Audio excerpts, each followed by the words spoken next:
Hello, everyone. Are we live? Are we live? Can you see me, hear me, all that sort of stuff? Like Tommy, see me, hear me.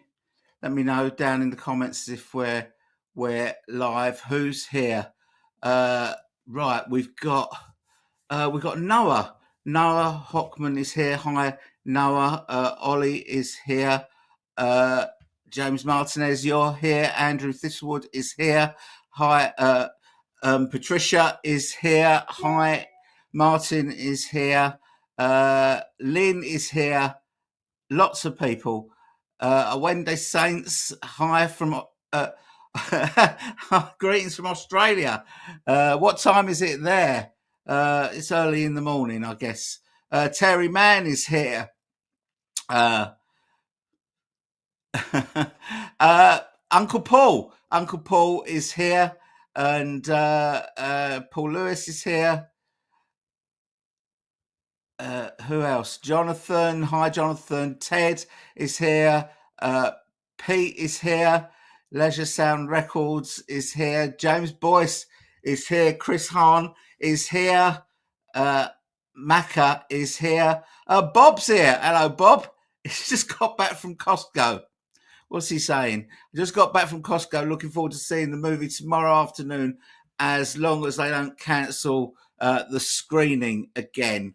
Fingers crossed. Yeah. DG is here. Hi from Ohio, and Robert is here. Right, let's go back to comments. We're going to talk about anything and everything tonight, and or afternoon, or morning, or wherever you are. But we're going to talk about Record Store Day, and we'll talk about John Lennon film, and we'll talk about anything else that you want to talk about. Hi, Robert from Philly. I've heard that it was from my friend Joan, who was doing Record Store Day today, that it is very cold there this morning. Is that right? Okay, so Noah. Noah, I've got a question for you. Do you have a theory why Wings' albums London Town and Back to the Egg is not already reissued for the archive editions? My theory is two theories. One theory is rights issue, and two, Paul may not just like or be fond of the album. Well, when I did the video talking about the latest batch of SHM CDs, I gave my theory. So there is a video me talking about my theory, and my theory is that from batch 2 they missed out London Town. From batch 3 they've missed out Back to the Egg, Give My Regards to Broad Street, and Press to Play. All 4 of those have not had archive editions. They haven't been remastered, which is how the archives are issued. They're remastered and put out as a remastered thing. So the only reason that I can come up with is that there is going to be an archive edition, and they don't want the sales of these SHM CDs to detract from the archive edition. But on the other hand, if they don't want them to do that, then they need to get these things out. They need to get things out because people are queuing up to buy them. That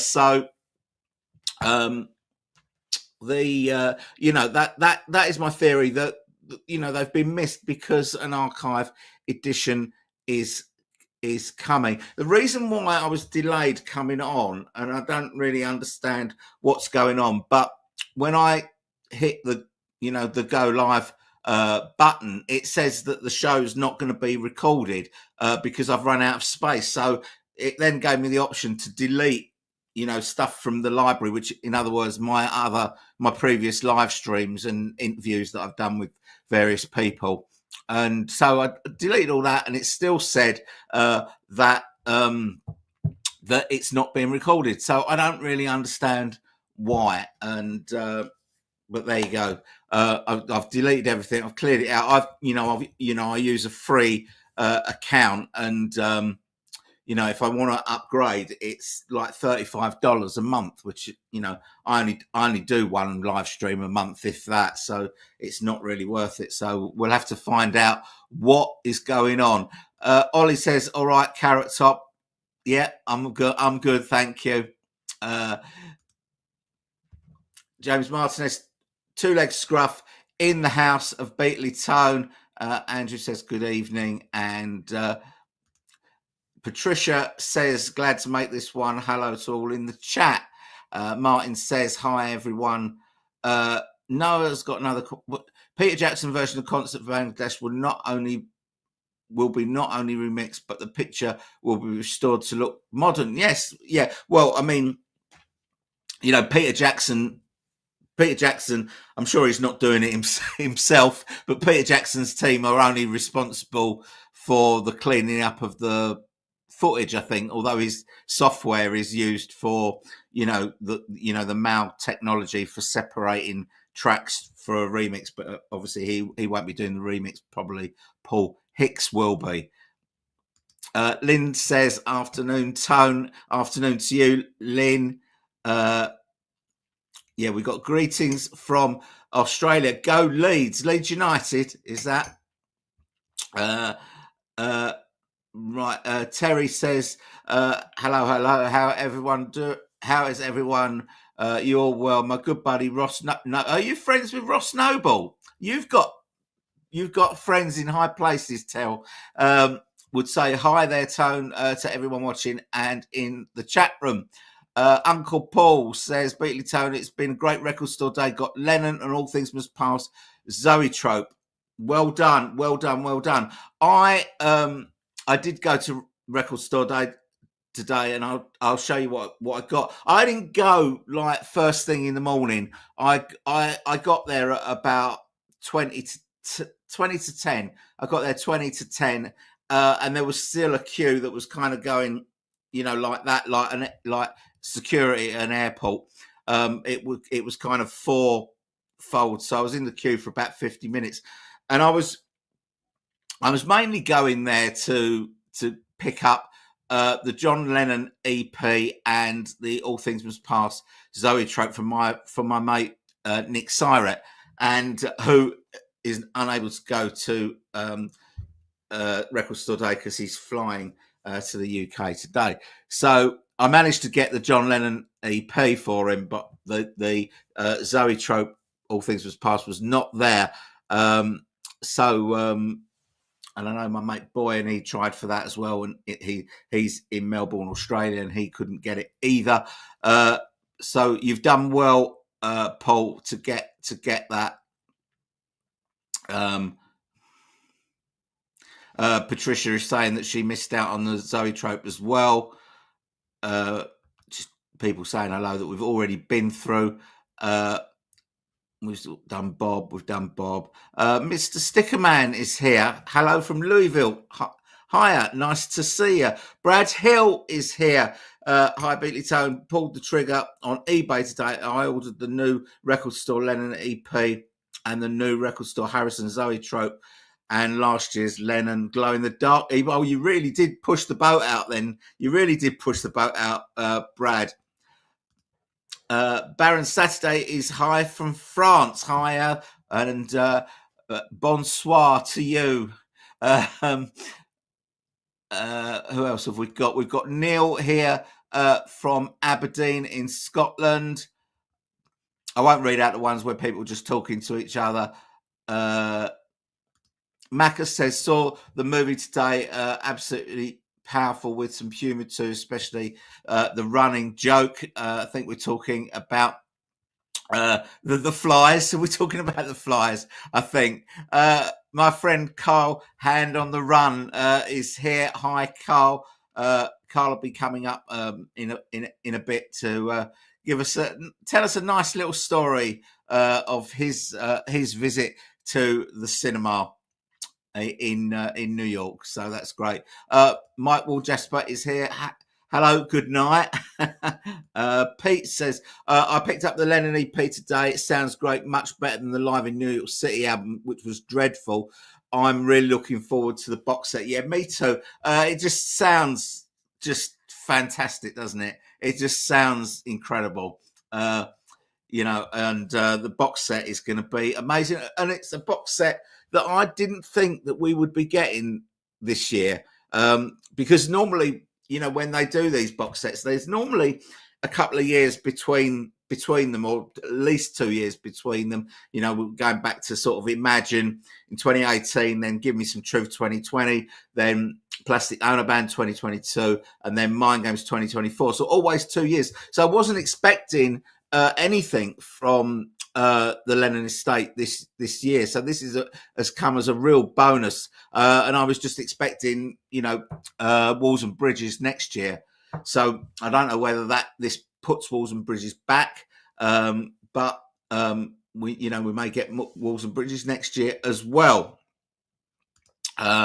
Chris says, I don't buy the Paul hates back to the egg theory, because he was interviewed in late 2019 saying yes, he was, and he was talking about the song Arrow Through Me as well, and in particular as saying it was a great little funky track. I don't think it's got anything to, as Noah asked, I don't think it's got anything to do with copyright at all, because you're talking about getting permission from the record labels of the people that were part of the Rockestra. Well, those permissions have already been gained. So they were gained back in 1979, and that it didn't stop the release of the CD in 1993. So it's nothing to do with the copyright of the the Rockestra people.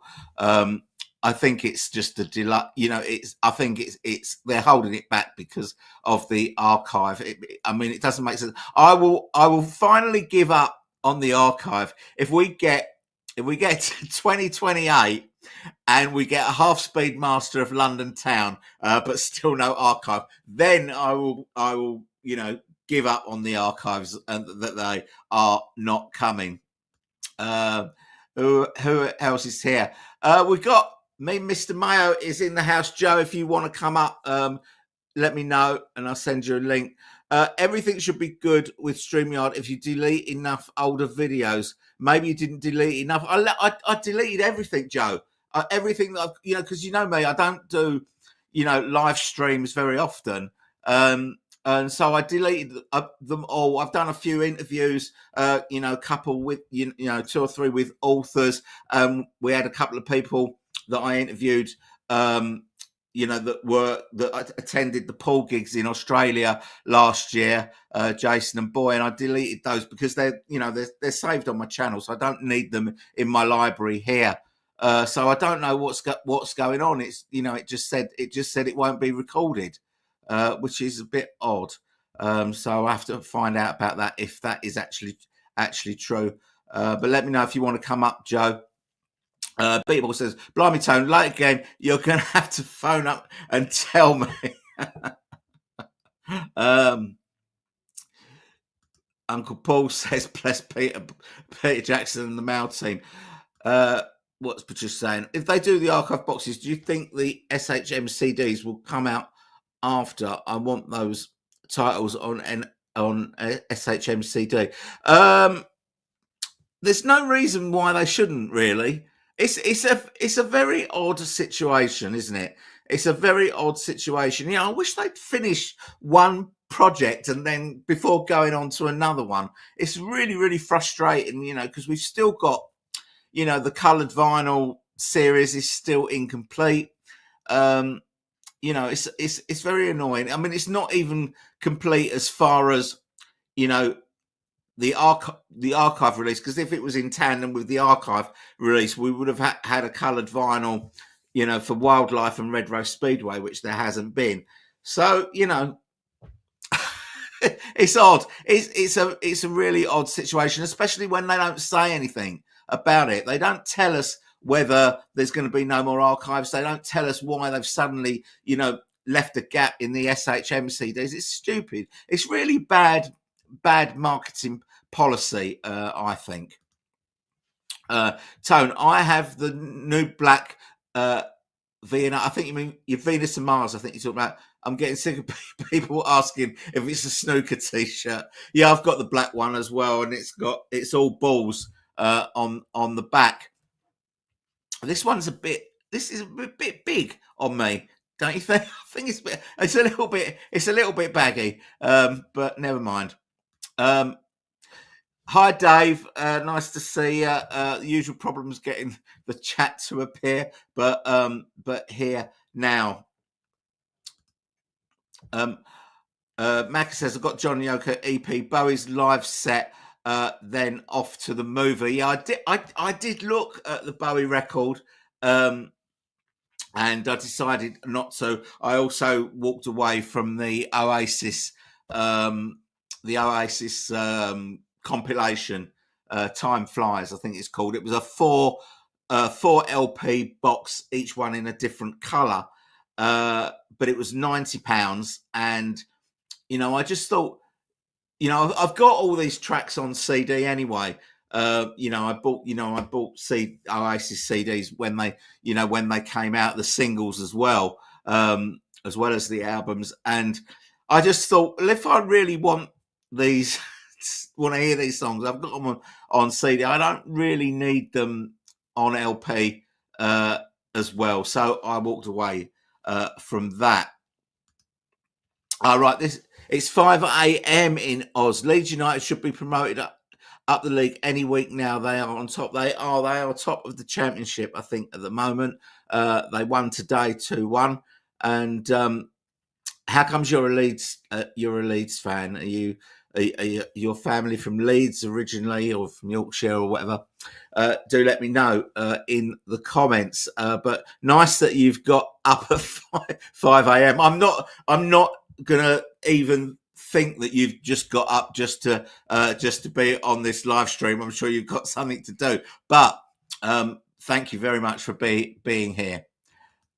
Luann Drexler, High Tone, one of your Macca scrubs here. Scruffs, I think you mean. You're Lulu. I've just worked it out. You're Lulu. Okay, nice to have you here. JJ says, which of the 4 tracks on the EP do you like the most? Personally, I like Well. That is it's just a fantastic version, and it's different to that version that was on the Live in New York City version, because this is the evening, that was the afternoon. It's totally different. It's got like a fast bit in the middle, and he repeats one of the verses. It's great. It's really, really good, and it's so solid. It's so solid, and John's voice is amazing. And we'll talk about the film in a bit. John says, evening Tone. Hi John. Trevor Brown's here. Hi Tony. Never went to record today, but picked up All Things Must Pass on eBay after making an offer. There are loads on eBay. Yeah, I'm sure my mate Nick will be pleased to see that. Sorry, the last message went twice. That's okay. Uncle Paul says, I was at the matinee in 1972. Instant Karma, incredible. Were you? Fantastic. I mean, the having seen the film, and it's a long time since I've seen, watched footage from the film. I had the VHS tape, but I haven't had a video player for at least 20 years now. So I haven't seen this for a long time. And when I saw the film on Thursday, it just really struck me how excited the crowd was. They were really, really up for it, weren't they? Quite incredible. Yeah, brilliant. So fantastic that you were there. There's a few people on my channel who have said that they were there at the show.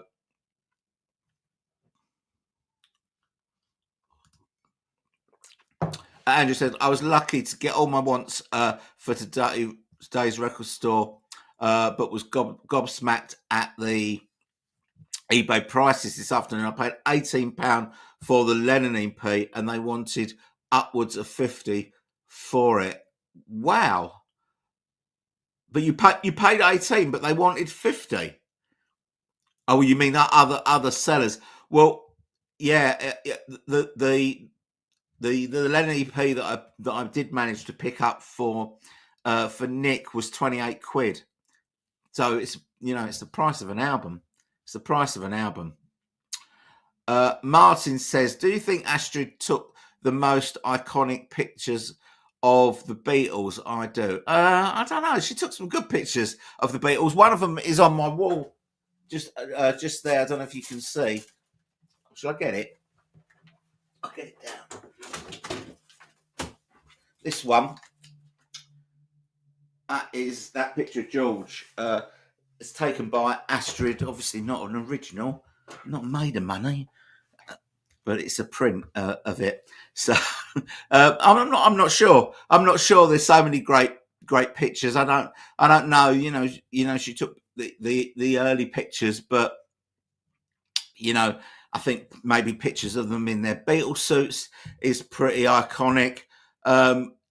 Sergeant Pepper suits. I'm not sure what defines iconic as far as photos go. Really difficult to say, to be honest. I kind of like the sort of the hippie pictures, the hippie pictures, and but they're all great. They're all great. Beetle Dustino is here saying, "Well, hey," as is his wont. David Green says, "Hi, Beatley from North Carolina, USA. Hi, lovely to have you here. Oh, my old mate Russ is here. Angus McBean, please, yes, and with the Beatles, that is pretty iconic. I'll have to show you one day. I've got this painting. So a drummer mate of mine is an artist, and he did it was for my 50th birthday. My mates who know him, they commissioned him to do this painting of it's set up like with the Beatles cover, but it's all the Beatles as they were on the White Album. So it's really unusual. I'll have to show it one day on the channel. But it's really great. It's like with the Beatles, but the Beatles are in their sort of their White Album phase. My friend Jojo is saying good evening from Christmas Land. Mrs. Beatley Tone is away for the weekend, so I am in charge this weekend, and for some reason they are having Christmas Day today. All girly mates, so of which Jojo is one of them. So they're having some fun. Paul is here from Dinner with Greedo. Do check out Paul's channel. It's very funny. I love the video that dropped last night with the missus. The bit with the hoovering. I was just cracking up. It was brilliant. Do check out Paul's channel. It's a really good channel. It's very funny. So please check Paul out. Paul says, "Hey Tone, the actual 50th anniversary date of Venus and Mars is May, but we got it in March. Do you think something else will be released in May instead? Maybe Mac didn't want to clash with." Yes, that is very possible. That is very possible, and that would be good, wouldn't it? Wouldn't that be good? That could be a good reason why it came out early. It doesn't. They've released others of those half-speed masters not quite on the date before and released them early, and we haven't got anything extra. But maybe I don't know. As always, we're going to have to wait and see. Right, I'm going to bring on a friend of mine, Kyle. Hi, Kyle. Hey, Tony. Nice to see you. Nice to see you too. Thanks for having me. Hi, everybody. Why can't we hear you? Why can't you? You can't hear me. He-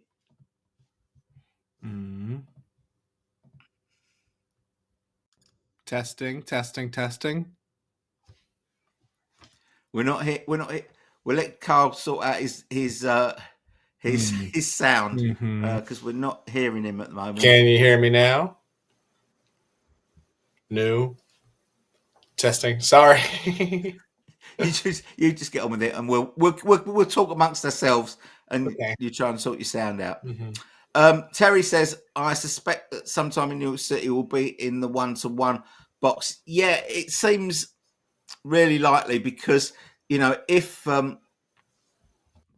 if it is going to be a 9 CD box, which it is rumored to be, then there's got to be something more in it than the 1-to-1. You can't 1-to-1 is not going to stretch to 9 CDs, even if they include rehearsals. I'm just gonna send a quick email. Still nothing? Won't be a sec. Okay.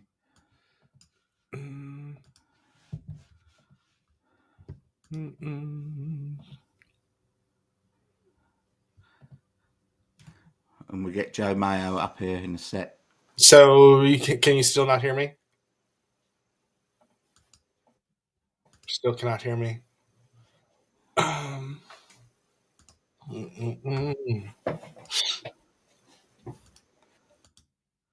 Right, sorry about that. Yeah, I've sent the link, Joe, to your email. Sorry, I should have come. You've probably been waiting there for about 15 minutes.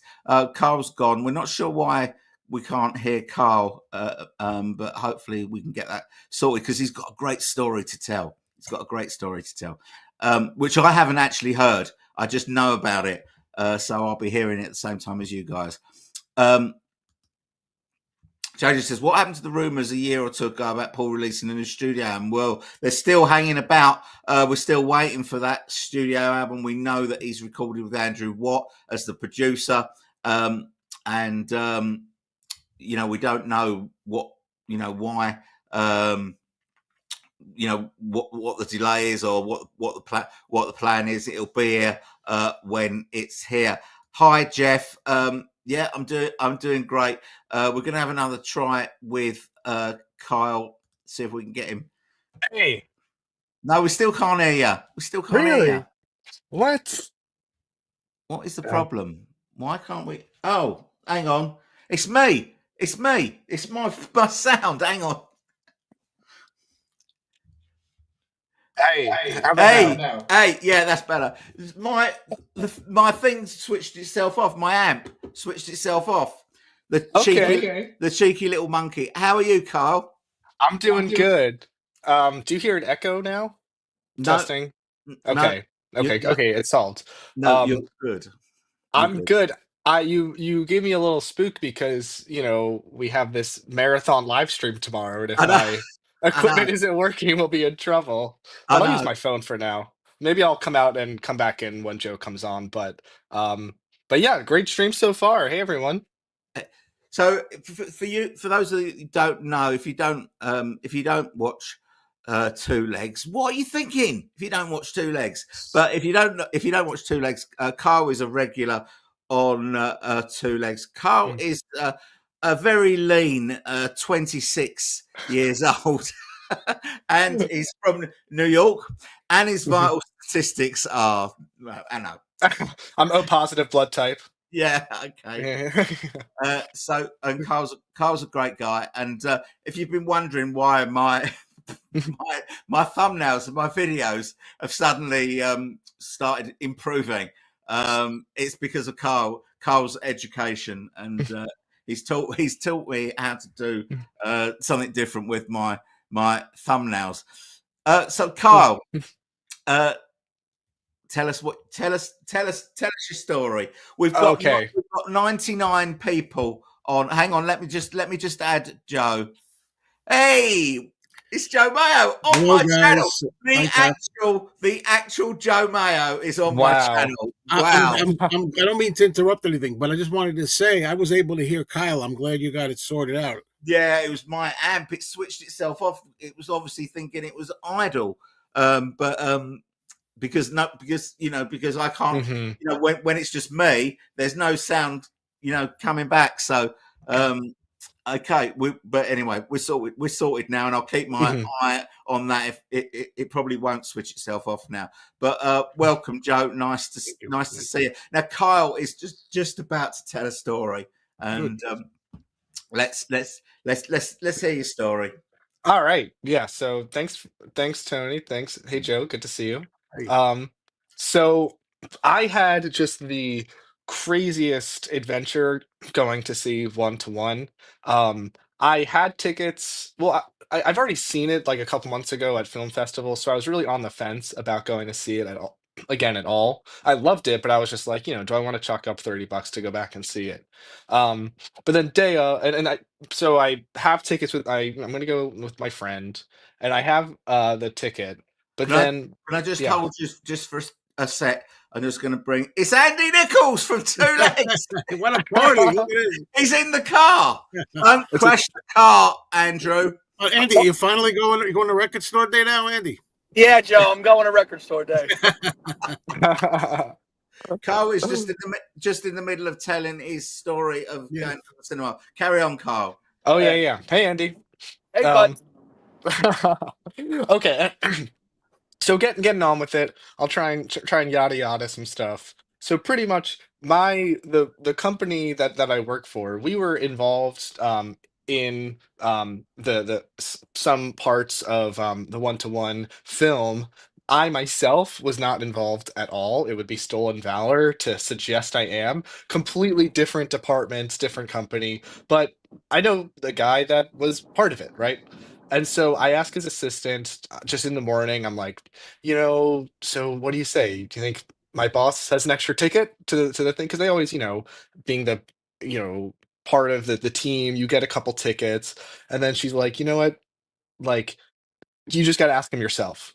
And then I'm like, when is he free? And she's like never. And I'm like, okay, well, so I just say to her, we'll see what the universe has in store. And so it just so happens that I run into him in the hallway and I'm like, "Hey, you excited to see One to One?" And he's like, "Yeah, you too?" And I'm like, "Well, if I can come along, I would be." And so he's like, "All right." He doesn't want to deal with me. He's like the boss. So he's like, "Talk to my assistant." She gets me a ticket like an hour before the show starts. Okay. And I'm like, I go from downtown Manhattan to Lincoln Square or Lincoln Center, and I'm like, I didn't eat. I was just like delirious, and so like I don't know what Kevin McDonald looks like, and so but there's people taking pictures, and then I see Sean Ono Lennon like also like taking pictures of people. I'm like, all right, and then I'm like waiting online, getting some popcorn, whatever, and then when I go up to get to my seat, the ushers are like, "Hey, okay, so you're like way up there, way in the back." And I'm like, "Oh, probably like last minute they gave me some like nosebleed seat that like was left on reset, whatever." Mm. And then I go and it's this guy, this that looks exactly like Sean Ono Lennon, but you see, if you've been to New York City, a lot of people look like Sean Ono Lennon, right? Of like the shaggy beard, the long hair, the big glasses. And Right. I don't know about you guys, but like if I don't eat all day, I am like just not in the right headspace. So like I feel embarrassed because like I've got when I went to the rooftop concert in IMAX, I saw Sean. Like I've seen him at a bunch of events, but Mm. for some reason I was just like, there's no way I'm sitting right next to Sean Ono Lennon. And so he's talking this mysterious man who will his identity will be concealed for now. He's talking to somebody, but there's an empty seat between them. That empty seat is my seat. And so I'm like, hey, like, oh, 39, that's me. And they're like, oh yeah, okay, like go ahead. And I sit down for like a split second. I'm like, I don't mean to like interrupt you guys. Like we can swap. And then he's Mm. like, yeah, okay. So like you go over there, I go over here. And then so it was like I'm sitting there, and then it's Sean Ono Lennon's girlfriend, and then Sean Ono Lennon. Mm. And I'm just like still not totally believing it until his girlfriend and his friend goes like to get popcorn, and there he is just on his phone alone. And I'm like, and now I've eaten some popcorn, life is coming back to me, and I'm like, okay, like I gotta say something. Like this is like a Beatles fan's dream. And Mm, then when the person behind, this is all like again, I totally got this ticket free from work, whatever. Like this is kind of like the VIP corner, I guess. And so somebody behind him poked on his shoulders, like, "Oh, Sean, like I told somebody I'd say hi to you." And I'm like, you know what? The dam has broken. People are talking to Sean, and so I take my chance and I just say, "Hey, Sean." I shake his hand and I say, "Hey, I'm Kyle," and I just said, on behalf of all Beatles nerds, I just mm, want to say thank you for everything you do, for everything your family does, for the archives. And I just said, like, I feel like your family is like the gold standard for archive releases. And I said, so what inspires you to like, really give us like everything? mm, Um, and then he just has like the warmest spirit. He just says, mm. I just want to do the best I can. Yeah, And he was also super humble. He was like, "Oh, I would just take ideas from Olivia and Danny." And I'm yeah, like, and I know he's like referring to like the Mind Games box set with the trinkets, but I'm like, yeah, I, yeah. I didn't say this, but I'm like, you've done so much more than Better. just trinkets and stealing Better. ideas. So, and then I watched One to One sitting next to Sean Lennon and his girlfriend. Fantastic, fantastic. I mean, I've spoken to him on Twitter, and he just comes across as such a lovely bloke. You know, just a really really nice bloke, and Yeah. he's got time to talk to people, and you know he's doing a fantastic job. He's doing a fantastic job for the legacy. I think. I hope you all don't mind me speaking for you all when I said thank you. No, But I'm Oh but sure. no. from I'm yeah, sure everyone would concur with what you said. Well okay. said. In fact, well said. Well said. Thank you. It's because, like you say, as far as I'm concerned, uh, the Lennon estate is the benchmark of what a box set should be. Yes, I think the Harrison estate should take some cues Yeah, from the Lennons. yeah, Yeah, yeah, totally. yeah. Absolutely, absolutely. Great story, Kyle. Thank Yeah, you all. It was just once in a life. And now I've been within spitting distance of Paul and shook Sean Ono Lennon's hand in the same like couple months, yeah. which is crazy. So I'm gonna hop back on my computer and we'll talk more about the movie. Okay, okay. Do you want to? Hmm. Do you want to talk about the two leg show, or do you want to do that later? Or Oh no, I just mean I wanna oh, right, like okay. switch Okay, okay, devices. Yeah, okay. yeah. We'll carry on, and Okay. we'll wait for you. Sounds good. We'll take some comments and get Joe and Andy involved. Hi, Tone. I hope you're well. Spent 2.5 hours waiting at Record Store Day in Norwich. Only got John Lennon EP and wanted George Harrison and Zoe Trope. All things besides, but no luck. Yeah, it seems to be in short supply. Here, our friend Joan managed to get a copy. Andy, you weren't getting involved at all with Record Store Day, are you? Nope. And Joe, A proud no from him. and Joe, we saw that you just picked up the Be Here Now, right? Yeah, it was. Yeah, so saw like your I video. got. I mean, because I got the Lennon already, and I didn't want like you, Tone. I didn't want the All Things Must Pass zoetrope. Yeah, Hey everyone. Volume audio working? There yeah, you go. yeah. All good, Okay. all good, all good. Oh, and so one thing I forgot to show you is that here's my ticket that I mean for what it's worth, I know it's like very small potatoes, but like this is where Sean was sitting watching the movie because he was sitting in my seat. And that's when tickets were tickets. Still, I got. I'm Yeah. glad it's a ticket actually. Yeah, we just had Yeah. something. We just had something on our phone. So No, yeah, I think this was for like the people from Will Call or something. But Uh, no, I just feel again, it would be stolen valor to suggest I'm even the smallest bit involved. Like it's the same company. So I just feel super lucky to, be in the orbit. Yeah. Right. Okay. Beetle Boy says he's got the Venus and Mars SHMCD and can tell the sound difference. Yeah, there is a sound difference. So does it sound different from the Half-Speed Master, or sounds different from the archives? Or? Well, it sounds better. It sounds better than the archives because it's the same. It's the same version. But I haven't got any of these. This latest series, I've completely dipped out of this. But I do have some SHM CDs. I have McCartney 3 because it has the bonus tracks. Yeah, I have. Sounds pretty good. I have McCartney 3. I've got Venus and Mars, but the old version of Venus and Mars. I've got Egypt Station. I've got Abbey Road, and I've got Walls and Bridges. I think, and that's all I've got. I have the Japanese CD. One of them from McCartney 3 has all kinds of bonus. It's got 4 bonus tracks on it. It's got 4 bonus tracks. Edward, who is a hard man to please. Yes, the faster is record store day. Well, it is what it is. You win or you lose. That's it. Yeah. No, you can win by going on eBay and getting it and not leaving your house. How much did you spend? How much did you spend again, Andy, on it? You said More, but you know what? No lines, no crowds, no weather. Thank you. Bye. It's all in the past, my morning. It's all in the past, and I got a video out of it, so I'm all right. Yeah, you sent me 5 messages about the weather and the lines, and I'm like, you see, and this is why you don't go. No, I'm sorry. I disagree. It was actually really. The weather was really good for us. I was in the queue for about 50 minutes. But are you guys having are you having a heat wave right now? I was only going for Nick. I thought I might pick up a couple of things myself, which I did, but I wanted to get his things anyway. Right, what else we got? Elijah says, "Hi, I'm a lurker, first time commenter.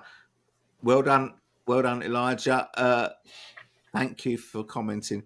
Was the George single a US exclusive? I couldn't find it. I'm in the UK. Yeah, it is. I think it's definitely not available in the UK. And our friend Joan, she picked up a Sting live album, which looks really good.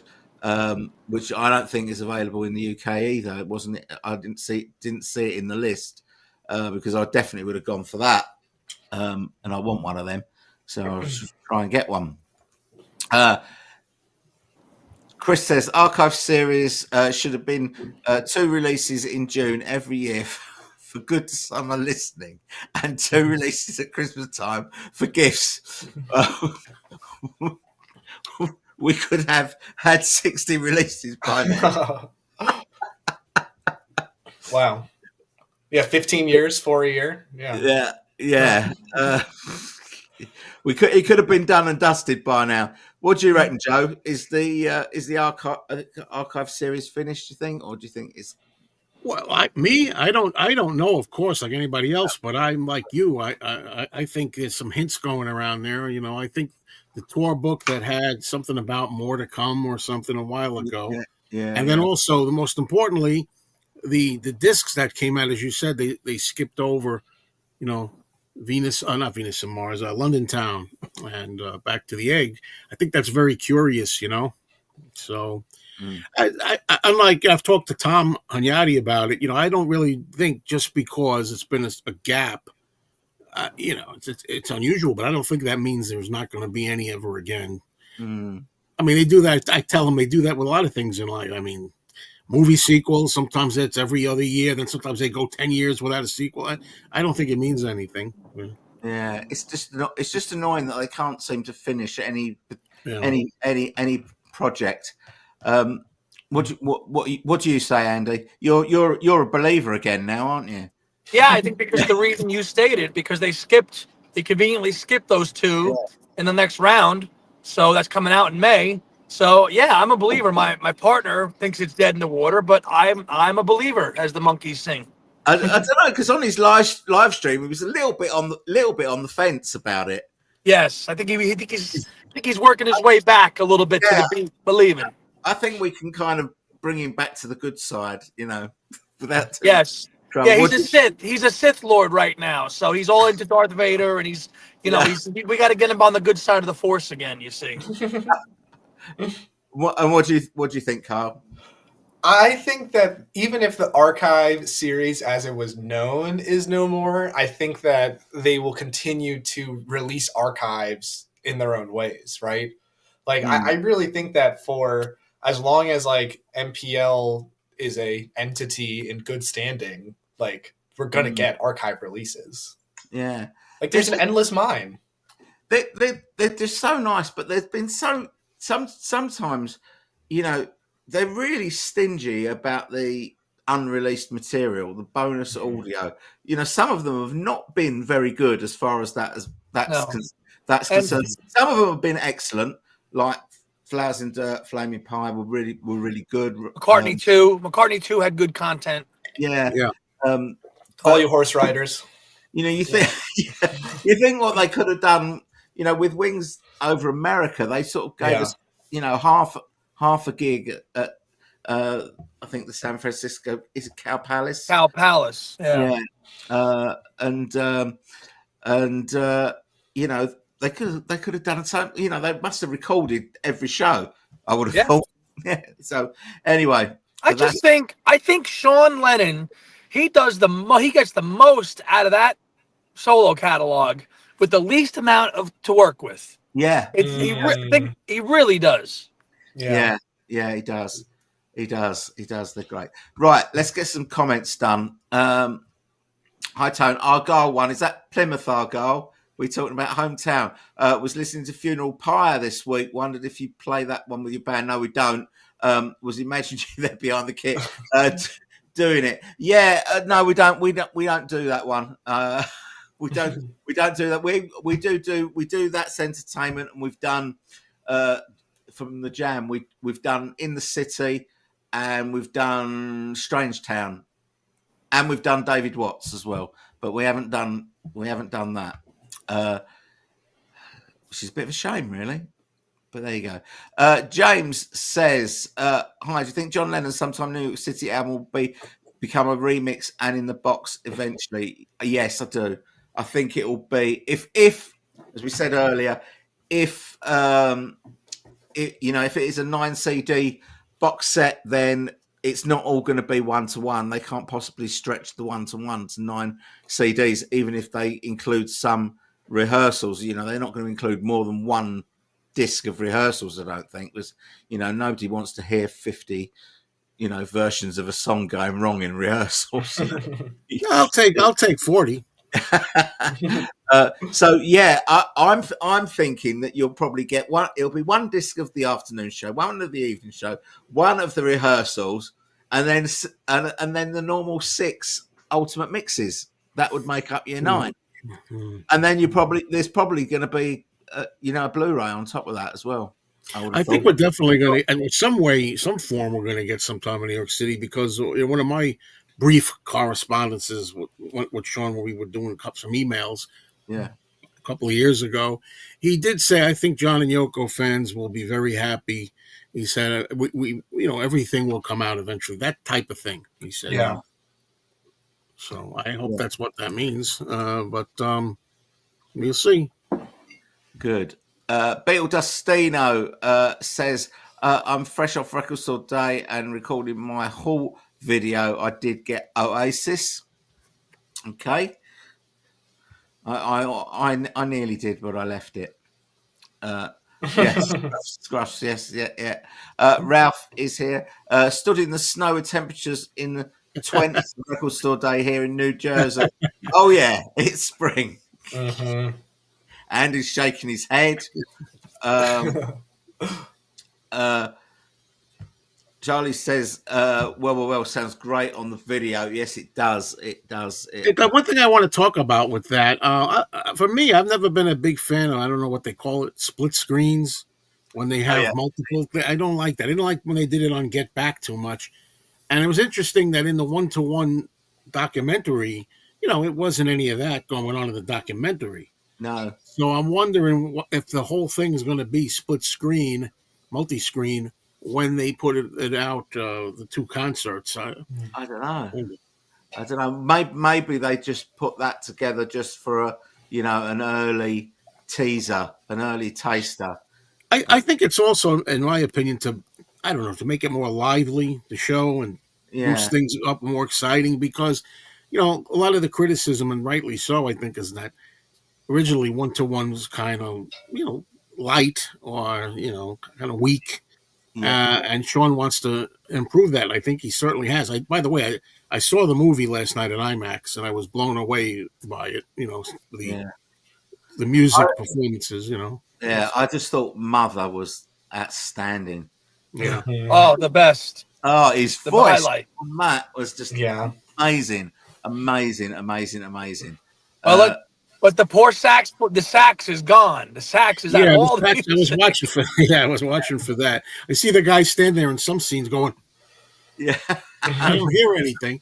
But it's funny, because when it comes to Paul, I'm always saying, oh man, I wish Paul would go deeper in the catalog. We all do, the diehards. Wish he'd do more solo, maybe less Beatles. But with John Lennon, Come Together has been a thrill for me when he does come together, because it's the only real time he gets to do it, other than with Elton John when he did I Saw Her Standing There. But so that's a thrill. That's the one time I'm like, yeah, John doing Beatles,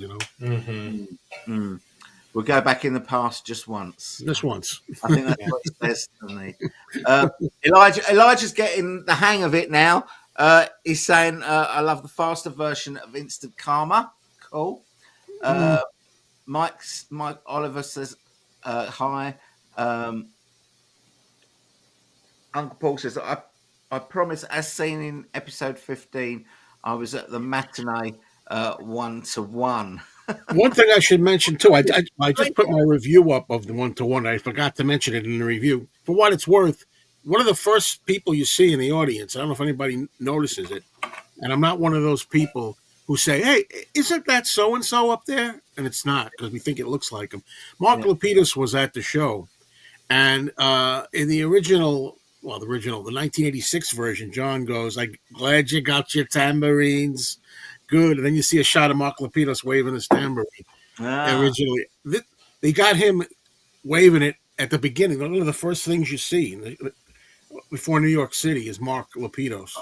I wouldn't notice that, because I haven't got a clue what it looks like. Well, and I know that was confirmed too. It wasn't just, it was said at some point, oh, that's Mark's in it, How did you recognize him? Because it's like 50 years. Well, I know from the 1986 that they said, they acknowledged that he was in it. He was there, and that's him. At some point in the fest, they talked about a little, Mark's in it. Noah says, I think anthology series will have Now and Then on it as well. I think so too. Are we all unanimous on that? I think it probably will, won't it? Yeah, definitely. Yeah. I'm more concerned with seeing remixes of Free as a Bird and Real Love. Yeah. Hi, James. James. Paul says, love the Rubber Soul mug. Nice. I've got this mug. I should have brought it on, really. I've got this mug for my birthday. It's a Hard Day's Night mug, right? And when you take it out of the box, it's the picture of the sleeve. So it's got all the boxes where all the pictures are, but they're all black, right? And you put boiling water in it, and then all the pictures like suddenly appear. And when your tea goes cold, they all go blank again. It's like magic. It's like magic. Right, James says, is it me, or did they have a different edit for the anthology DVDs over VHS? I seem to think there was a George in a car added. I can't remember. It's so long. I keep for about the last year, I've said I must watch Anthology again. I haven't watched it for ages, and now we feel like we're on the cusp of getting something new. I don't want to watch it in case it, if it comes in a couple of months or something, I'll be, oh, not Anthology again. So, yeah. Right. Julia is here. Julia's in the house. Good to see you, Julia. Tone, got a few copies of the John 1-to-1 and a few David Gilmour EP and Talking Heads Live 1978. Sounds like a good haul. Sounds like a good haul. Enjoy, Julia. I follow Leeds with my sister because she's a big fan and lived in England, and we watched yesterday's game together. Something to share in common. Nice. Eric says, Beatley Tone, I hope you're doing good. You look well. I am. I'm really well. Thank you, Eric. Andrew says, the recently posted clip of Well looks and sounds fantastic. If the rest of the concert film is the same, it will be fantastic. My Lennon EP was 28. Yes. That's what I paid for Nick's one today, £28. A slip of the keyboard. I'm sure. I'm sure it's definitely whetted the appetite. I think for the 1-to-1, knowing that we're going to get a box and a film.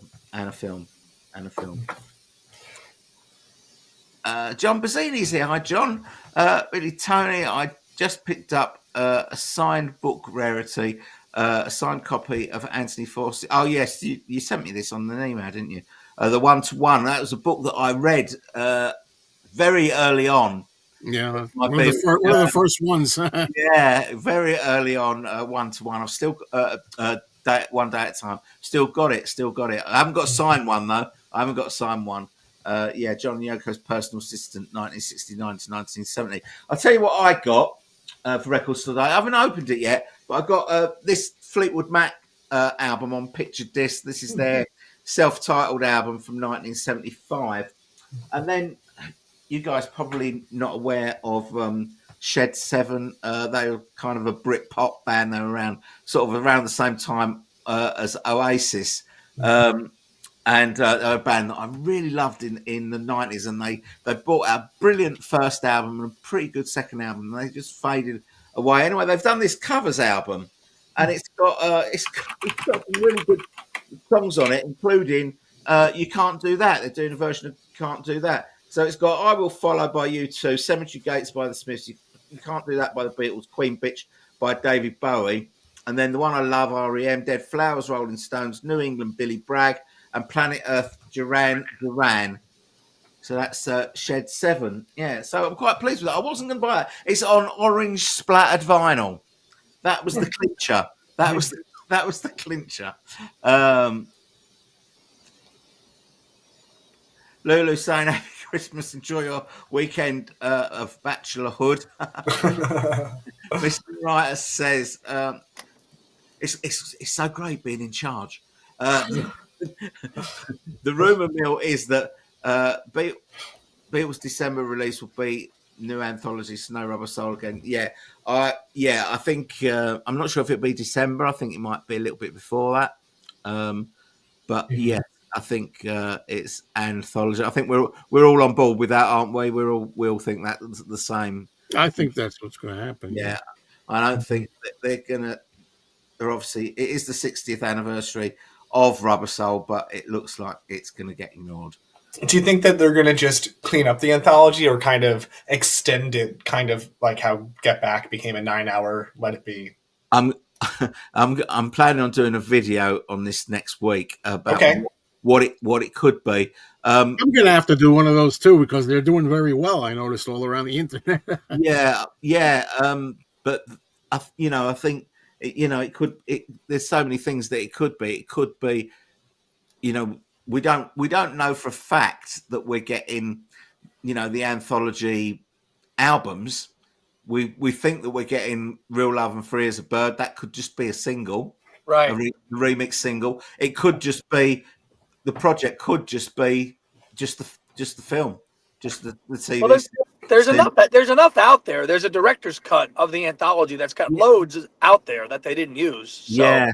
Mm-hmm. Yeah, I think it kind of one of the other factors could be whether it's going to get like a physical media release, because if it's just going to be streaming, generally when things go to streaming, they don't really have extras in it. Like, well, if you look at any film that's on Yeah. Netflix or something like that, like you just get the film. If you buy the Blu-ray or the DVD, then you get the film plus all the extras, Right. sort of thing. So I'm just wondering if it goes to streaming, whether we'll just get the anthology as was, but cleaned up. Right.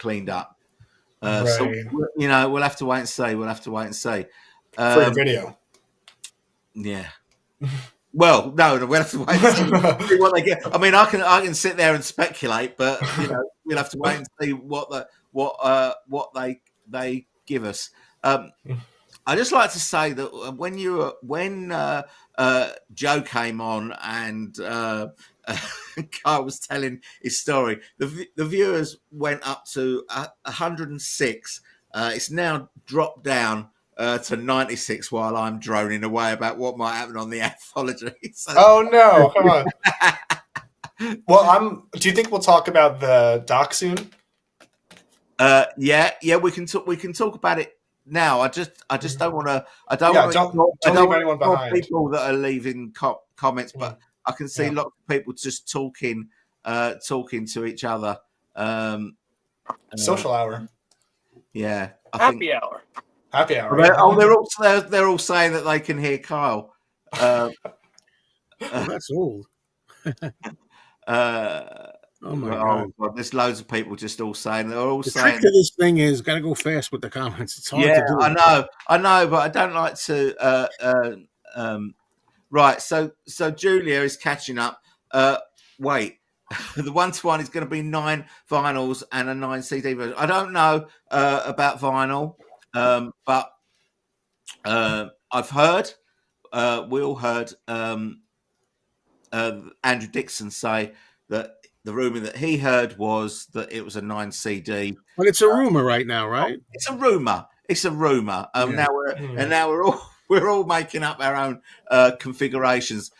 So let's turn to the film. About the box set, I wonder if it's going to get like a Mind Games Cube treatment of kind of like, I doubt it too. But can you imagine, like, instead of a cube, it was like a stage of MSG with like a ticket, and I don't know. I feel like they could have fun with all the tchotchkes that would come with it. We'll see. I hope he's going to start making all of them really elaborate like that. I don't think. Mr. Wright says, I'm going to see 1-to-1 again tomorrow. Yesterday in Liverpool, and sat next to me with a guy sat next to me with 2 big bags of Doritos, a 2-liter bottle of Pepsi, and a family-sized bag of peanuts. Checking his phone. What was he thinking? I don't understand this. People going to the cinema to have their dinner. Yeah. Just watch the film. Just watch the film. But anyway, Julius says, Records Today is a great holiday for vinyl lovers. Come on, I had a great day.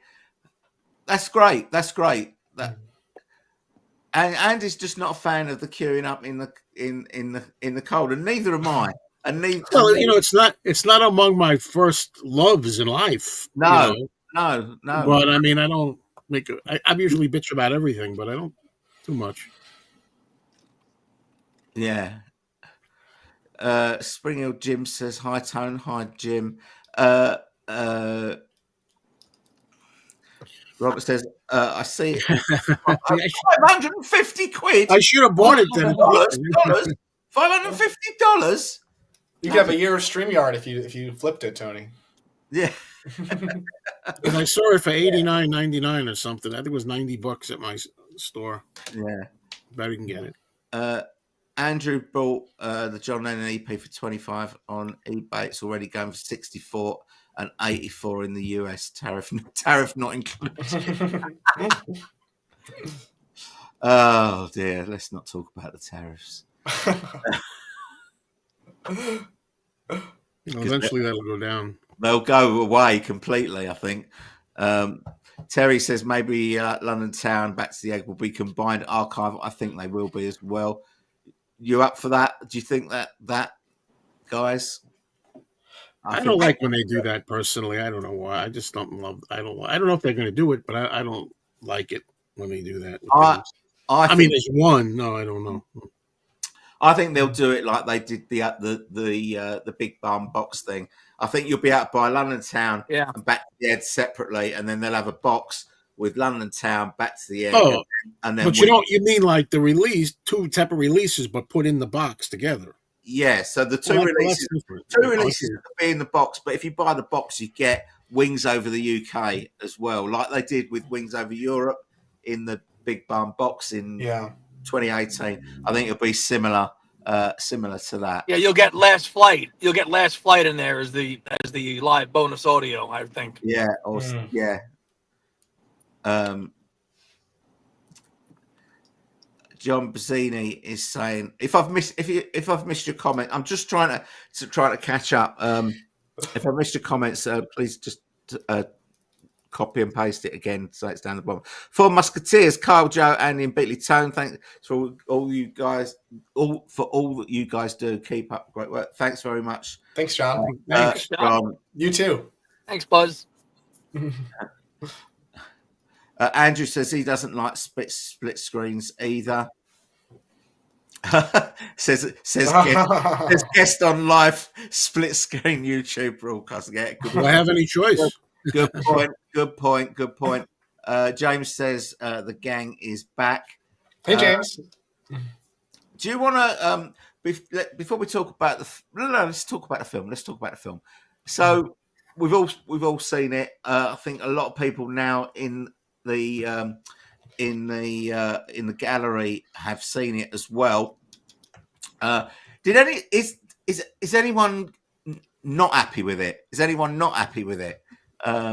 Because I thought it was brilliant. I just really enjoyed it. No. Yeah, 2 thumbs up from me. I think it's interesting. It's like, Kevin McDonald, I don't really know how big of a Beatles fan he is. I tell me if you all do, like, from interviews, like, I get the impression he is like a big enough fan to like dedicate all this time to making a doc about John. But it's like, to me, its strength was that it didn't confine itself to just being a doc about John. It was also like about history, the year 1972, as the backdrop for one told, as a character in the film.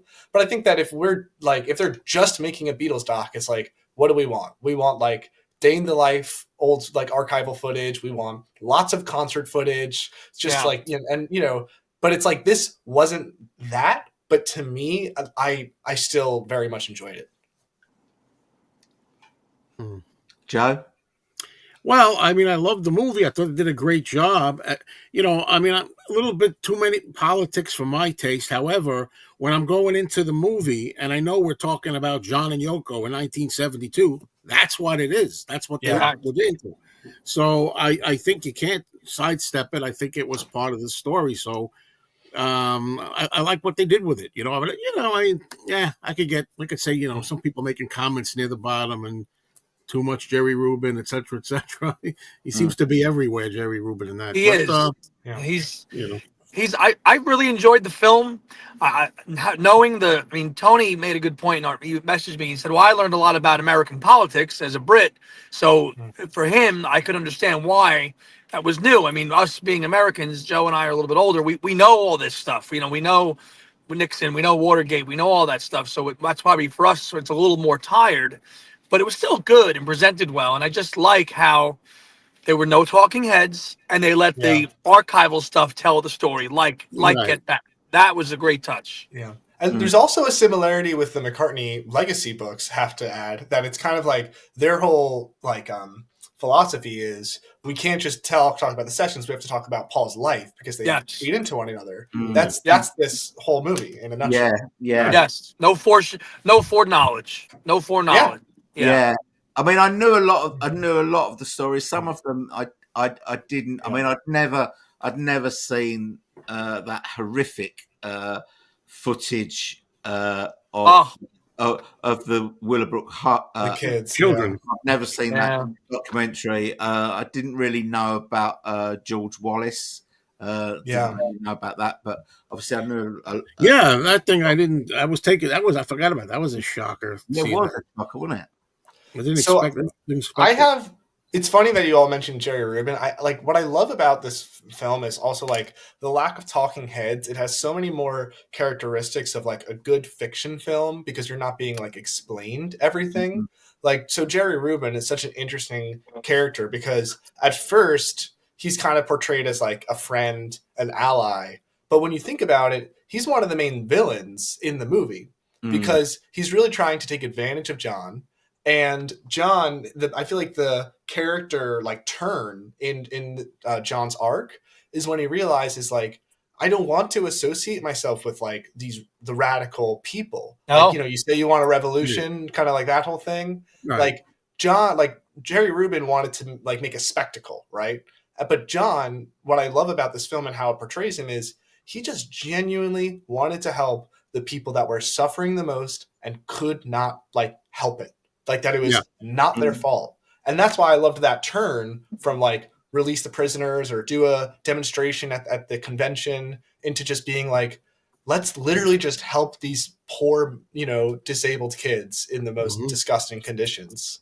Yeah, Yeah. agreed. And what I liked about it too is, and in my review, I talk about how there was a Colombian woman who came from Colombia originally, and her daughter, and they were fans, and they were sitting next to us. We talked for like 20 minutes after, but she had a whole new appreciation for both John and Yoko from seeing the movie. And I wish a lot of these know-nothings that flap their gums on Facebook and everything, a lot of times, it's rough. You see a picture of John and Yoko in Japan with Sean, and let's check out the comments. Oh, I can't tell you. It's a slew of like just what they hear, the agenda and the narrative and all of this. And I'm like, see a movie like this. See what John's doing to help. See how Yoko's got a good heart and everything. And maybe you'll feel differently. And these two people, these women, they were amazed because they were fans, but they didn't know everything. So they were like, I have a whole new feeling about this.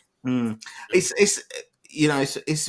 really interesting because, I mean, John was incredibly intelligent. He just was. Yet he was very naive as well. He was, and easily led, and maybe not a great judge of character sometimes. But everything that he did came from a good place. Do you know what I mean? Yeah. I just think he meant well. He was very naive, though. A lot of naives. Yeah. The IRA are on the phone. They want you to support. Yeah, okay, I'm interested in that. The thing about because you want to support them because all the Beatles were Irish, weren't they? Yeah, except Ringo. And we were all Irish apart from Ringo, who was Jewish. Yeah. The bit that also made me laugh is when right at the beginning of the movie where he's doing some sort of radio show and some fan phones up and says, John, you're a myth. And he goes, what, Myth World or Myth Universe? Yeah, that's really good. Really good. Let's take some comments. And Bob says, any of you guys see the Uber commercial using I Want to Hold Your Hand? I hate when they use Beatles songs for ads. It used to be a long time when they didn't used to allow it, but we don't get that here. Yeah. So I haven't seen it. You guys seen it? No. But it doesn't surprise me if the money's green. Then take it, which usually is. Chris says IMAX was incredible. The film is a masterpiece, immediately up there. One of the best Beatles related movies. Superb context, and those phone calls were hilarious. Keep up the great work, brother. Thank you. I'm glad you enjoyed the film. Marcus says, how many full songs do we get in the 1-to-1 documentary? I can't remember. I think Mother was pretty full. Mother was in full. Was Cold Turkey full? There wasn't as many. They might have left a line out or a verse out or something. Yeah, they weren't just like a minute clip or something like that. The ones that were were not full songs, were maybe 2.5 minutes or something. You got a good feel for the song. Yeah. And something that Kevin McDonald said during the Q&A was that when they were making it, they of course didn't have distribution or knew it would be distributed at all, and they he said that if he knew it would be screens in IMAX, he would have done longer clips of the performances. Yeah. Okay. I mean, I think now I'm thinking of it. Imagine, I think, was pretty complete, and maybe Instant Karma. Am I right? Yeah, I think so. I couldn't remember. I couldn't even remember like a couple of hours after I saw it when I was. I came home and I made my video, and it was about 1 o'clock in the morning, and I was a bit all over the place. And I couldn't remember. Well, I remembered all the songs that were in it, but I couldn't remember which ones were full and which ones were. Well, I know New York City wasn't full, but I think that this is out of nowhere. I'm going to say this, controversial. They're talking about everything they went through in 1972, including women's rights and feminism and all that.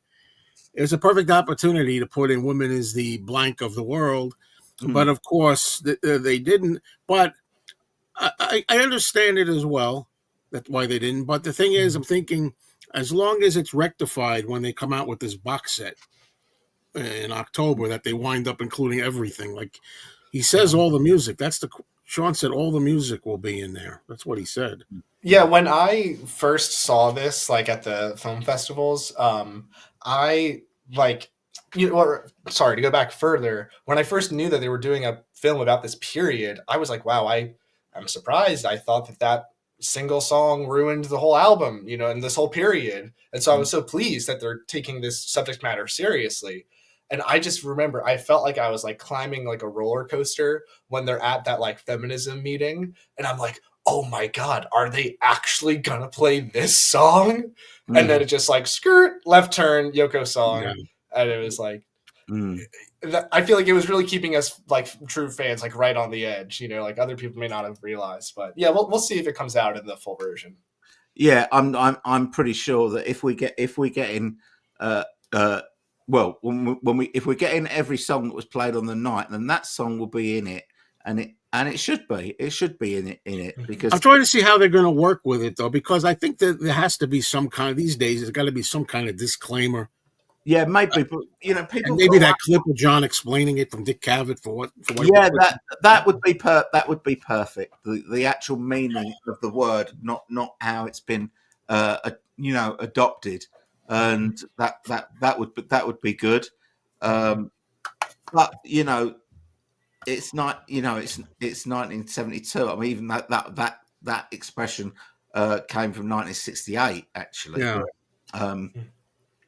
But yeah, I think I said to you before, Joe. It's a little bit like How Do You Sleep, where John said, that people miss the fact that it's a great song because they're focused that it's about Paul, and it's the same for that song. I think it's a good. I think it's a really. I think he's in great voice. I love the instrumentation on it. I love the power of it. I love everything about it. It's just a shame that it will be a massive cop out if it's not included. Oh, and I will say so. Because you get hip hop records and stuff that have that word on them all the time, and they talk about things. Those records talk about things that are much worse than name calling, don't they? About rape and abuse and all that sort of thing. So let's not get bogged down with Yeah, I mean, it's not like a moral contest. I'm just saying that I wouldn't blame them if they were like, let's just not even. No, I wouldn't go, and that's baloney. I'm sorry. Well, I'm sorry. My opinion. It's okay. I just disagree. I just think that if they think from like some sort of PR perspective that it will like make this cloud over an otherwise like great release, and they don't want to like deal with it. How could you put an album out and take a song off? I mean, one of the. We'll see what they do. I'm just saying I would understand, and because I wouldn't want it to like take away from the release either. Okay. Andy Nichols has left the building, by the way. He's just The vehicle. What happened? He's following his sat nav, so he's had to divert off. Okay, let's carry on. Lulu says, I'm still reading volume 1 of The Legacy. However, I read today the Flyers film was actually done before 72. I saw on a podcast that they put that in there. Yeah. Some humor. Yeah, I think the film had been done, but I think that she was trying to recreate that piece of art for that exhibition that she was doing, and it was interesting seeing the bits of the exhibition in the film, because we saw the piece of art that was included in the cube, the perspex box thing. I forget what it's called, magic box or something like that. I can't remember, but it was trying to recreate it. Yeah, because the film, I believe, I think it was in late 71, unless I'm getting them mixed up, on Dick Cavett, that they showed a clip. They might have shown the clip, a little bit of the clip. Well, you saw like her leg and arm. You didn't see any, private parts. No, and it was on there, and they were talking about all the film, and it's with Imagine. They showed it because Yoko had an exhibition in London. Was it last year? No, I think it was 2023, end of 2023, which we went to. It was at the Tate Modern Gallery in London, and they had several of her films, like showing on screens around the gallery, and they had Fly on there, and they had Bottoms as well. They had Bottoms as well. Right, let's see where we're going. Andrew says, sooner the better commercially if they're going to bring extended physical versions of anthology series. Surely, well, as I say, I don't know. But that if they're going to extend it, it'll probably only be on, or if there's going to be physical media for it, and there's not physical media for everything these days. Max says, Tone, are the panel looking forward to Borrowed Time coming out? Tried to alert certain members of the VC, but they weren't having it. Do you think we will discover any new revelations? Yeah, I do. You guys know about this film, Borrowed Time? Is that going to be in May? Yes, it's coming out in May, with the Blu-ray and DVD coming out in June. Almost, it's coming out almost immediately. The director for that's Alan G. Parker, who I spoke to end of last year on the phone, and he did say he would come on my channel, but I need to contact him, see if I can get him on. But yeah, so so this is an unofficial film. This isn't a film, sponsored by Apple or anything. This is an unofficial film. So yes, I do think that we will see. There's going to be stuff about the 1981 tour. The proposed tour for 1981, because apparently they had a stage mock-up of what it was going to be at the shows. What was how the stage was going to be set up. Apparently there was no set list drawn up. That would be a new revelation to me, because I've always gotten the impression that they were talking about it, thinking about it, but I didn't really get much beyond that. Like maybe we should. Yeah.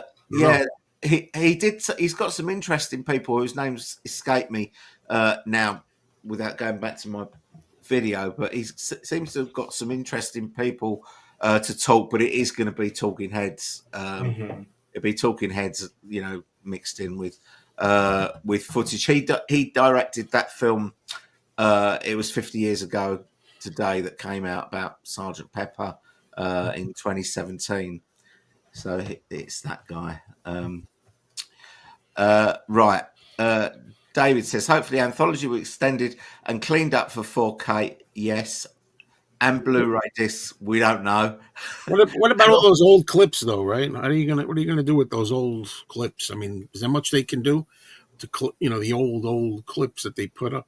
Yeah, probably. If you see what they did with with the Beatles Well, at Washington, yeah. Coliseum. I mean, it was amazing. Yeah, that's true. Mhm. It was amazing. But I mean, like some of the interviews and things, they have a lot of interview clips. I don't know, maybe. I just hope that they do have it extended, because what's the point otherwise, Yeah, and I hope it's that we get the LPs cleaned up, because they can do some Yeah. fantastic stuff with that, the live stuff that they've got on there, and so even some of that, maybe some of that real early stuff, maybe they can do something with that, Yeah. things like that'll be the day, and in spite of all the danger and all that sort of stuff. Yeah, sure. Well, I like the point. I feel like this will be more of a chance for Peter Jackson to like really prove his stuff, because when you think about it, compared to like the late 50s, like the late 60s is like a different world, right? So like when he's cleaning up the Let It Be documentary, like sure, it's like dirty, it's gritty, and he colorizes it, and it's bright and beautiful. But I feel like that early stuff in the anthology might be like a whole different challenge. And if he can really like bring that to life, then it'll be like, Yeah. I mean, if he wasn't already the king, now he's the emperor. I'm sure he can. Yeah, he's the king now. We right, Tone. We want him to be our Beatles reservationist. He just works. Yeah. He works exclusively for Beatles fans now, and he does whatever we tell him to do. Yeah. Julia says, speaking of streaming, isn't it about time to release Let It Be film on physical media? I want it to sit on my shelf with Get Back. Yeah, good point. Yeah, I don't know why it's not coming out. Disney sucks. They're never going to do it. Yeah. Something to do with Disney. Elijah is the first time commenter, and he's like really in his stride now. Yes, I picked up the Liam Gallagher album. That's it's an acoustic. I think that's an acoustic album. Is that right? Hope you enjoy it, Elijah. Dumpy Vinyl says, did they hire Peter Jackson to edit out Yoko? All right, look, we'll have less of that sort of nonsense. Right. And you driving to EU. Right. Okay. Right. Terry says, going to see the Doc next Saturday and Sunday. Really looking forward to this. Enjoy. Ted says, only complaint is too much Jerry Rubin. Can't stand the guy. Hey, Ted. Russ agrees with you. Terry says, more rumours from Beatlesville, McCartney to play at Everton. Yeah, I saw that. He's not even an Everton fan. His dad was. He don't care. He doesn't care. He says, sorry, we're talking football here. So we'll just leave my American. He just goes. My American friend. I'm sorry, he's a Yankee fan because Yankees are popular in New York. We just talk amongst ourselves and we'll just ignore the Americans for a minute. I don't think that's going to happen, is it? People were surprise show, maybe. People were saying, well, at least we won't have to pay 500 quid to see Paul McCartney. It only cost us 50 quid for a ticket for the match. I mean, if he's going to play, I think he's going to play at half time like he does at Super Bowl, right? So, I can't imagine him doing that. But we'll see. Lulu says, compared to the 86 release, the restoration was amazing, and you could see the sweat on his face. Yes, during Mother, that little bit of sweat on the end. Yeah, I remember sideburn. It was. I remember seeing it back then too. Just to say, but it certainly was more clear. Yeah. I mean, I thought that was just so special because, like, at Lincoln Center, it's I've heard it's like the largest IMAX screen in North America or something like that. It's hard to believe that you can fit the largest IMAX screen in New York City, but I think I've heard that. But just to see John's like face, just like on the jumbotron, like it was so special. Like I really hope that they use more IMAX. Like I feel like it's a perfect venue for music docs, whether it's like rock show or the complete 1-to-1 or concert for Bangladesh. Like there's so much fun. It's a shame. It's so good. It's so powerful and all encompassing. Like you're there and. You have to see it when it's there, folks, right? Or whether you get a chance. Yeah. Otherwise, it's a pity it's not going to be there for indefinitely, Yeah. We're getting some strange results. People were getting strange results from the IMAX website. People looking for their nearest IMAX. My friend Jason, who lives in Sydney, Australia, he he wanted to see where his nearest IMAX was, and the result that he got was California. Which I thought they must have an IMAX in Australia that can be closer than that. They must have. I mean, Australians are big movie fans. Mine was 15 minutes away. It's like, well, I'm spoiled where I am. Yeah, ours was about an hour on the tube. It's at Waterloo. The bloke goes up to a taxi driver and he says, "Waterloo, mate," and the taxi driver goes, "Station." The bloke says, "Well, I'm a bit bloody late for the battle." That's Right. good.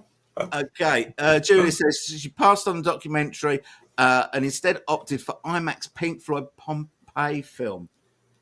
I feel like you've made the wrong decision, Julia. Well, I hope you enjoyed it. I hope you enjoyed it. That's what. No offense. I'm not talking about Julia personally, but Kyle and I and Tom, we had discussions of John Lennon quote "forgotten." That's what I mean when I say that. I'm not saying Julia, but she reminded me of things like other people I've heard are like, "Yeah, I'll pass, thanks, I'll pass," and stuff like that. Beatle fans and stuff. Not Julia necessarily. Just reminded me. And that's why when I say forgotten, I don't mean forgotten in the sense that Sean and the Lennon people are not going to put stuff out. I just meant that the public, general public, doesn't seem as interested anymore, which it's old material. That's the one thing I'll say. As much as I love John and everything, it's always going to be the same, sadly. It's going to be the 1970s. Yeah. It's not going to be anything updated. Yeah. Well, Pompeii's from 1970s, I think, isn't it?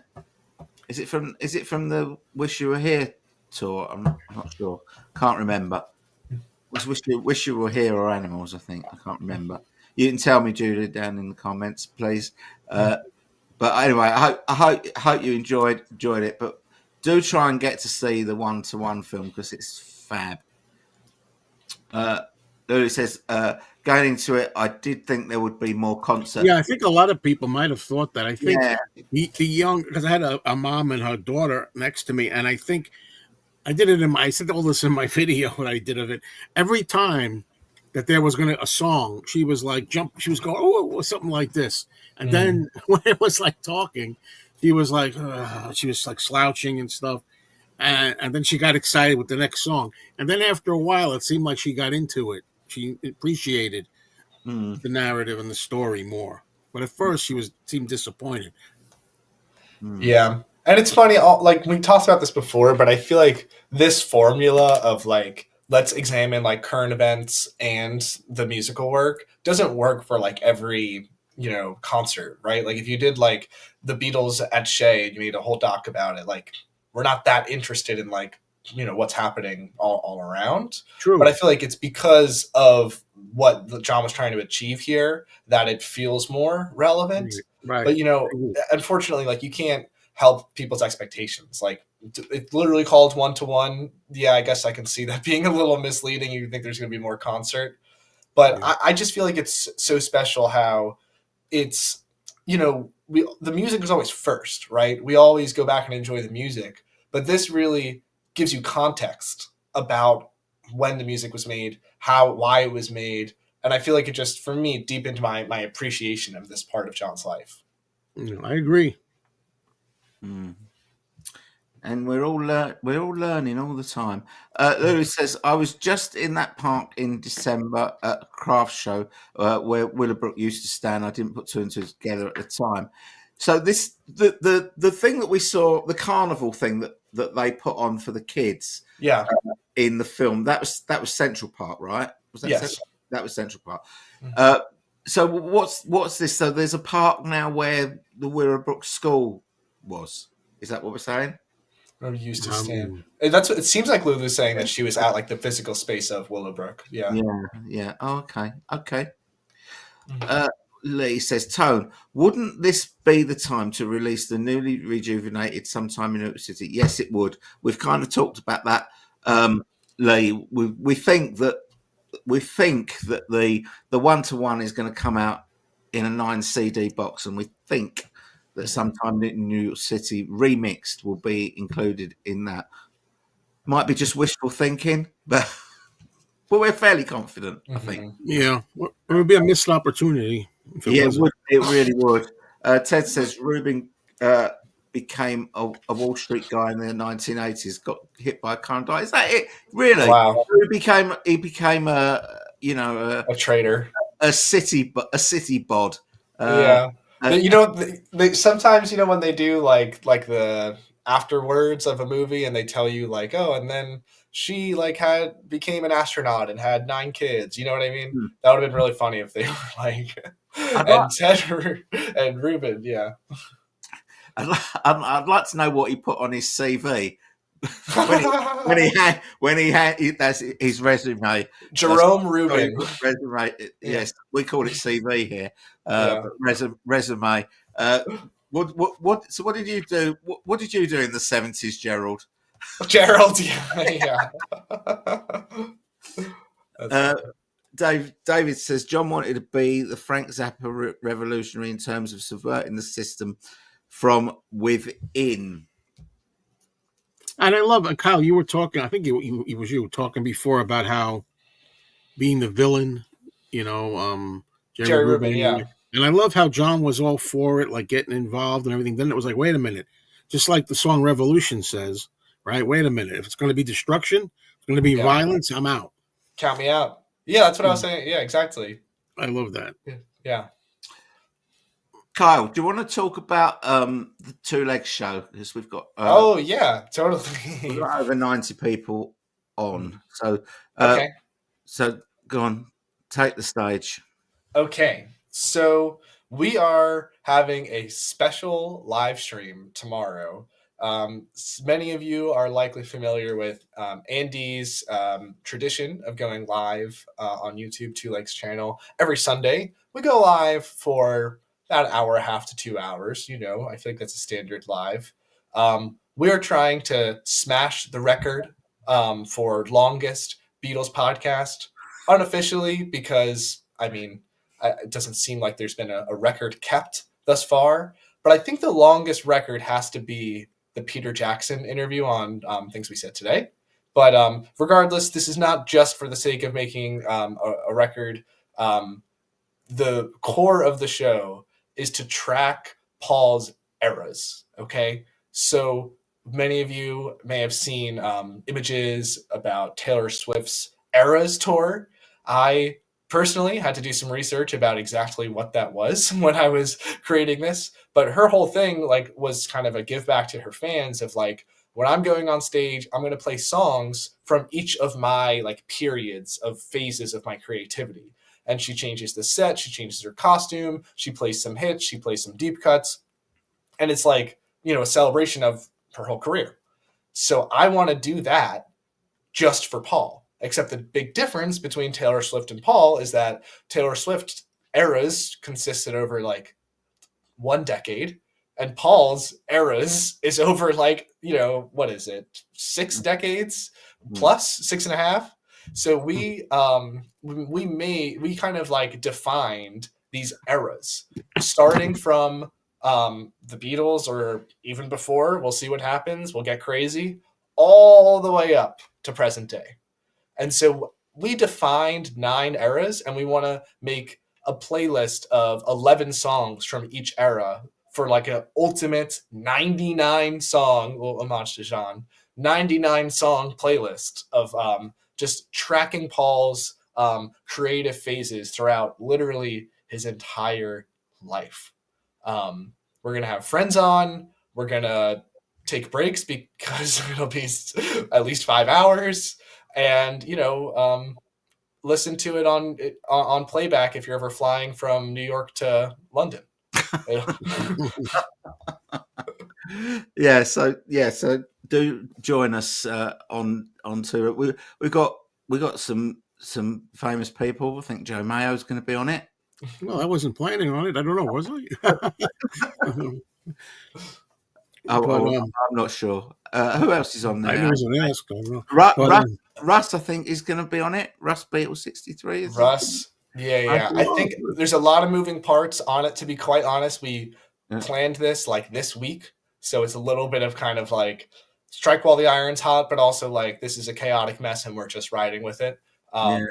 And yeah, you know, stay tuned for the guests. Some of them, you know, friends and family, some bigger names in the Beatles world. You'll just have to come and see. But most importantly, more than coming and seeing, we want to hear from you. This is like all of our hands on the water shows. It's a collaborative effort. It's not like I make a list, Tony makes a list, Andy makes a list. It's we all come together and make one list with the viewers in the chat, with our guests, and we hash it out and make compromises to come up with the Paul eras. We're hoping to have a voting system, aren't we? Hoping to. Like I said, all planned this week. So yeah, and look, if it doesn't work out, we'll probably get some jugglers in or some people doing that, acrobats and things like that. And yeah, exactly. That'll help. Tony and I both have guitars in our background, so yeah. we'll make something. Yeah, we'll make some really bad noise as well. Yeah. So if you're at Loose End, do join us on Two Legs tomorrow from I think it's what is it? Is it 11 o'clock? 11 o'clock Eastern time. Yeah. Oh, yeah. Can I present my screen and show the graphic? Yeah, of course you can. Yeah. Thank you. I should have done that a couple minutes ago. Finding it here. Oh yeah. So yeah, I want to just show this really quick, and I want to hear if anybody would like to share their favorite eras. Tell us right now. Share screen, movie magic.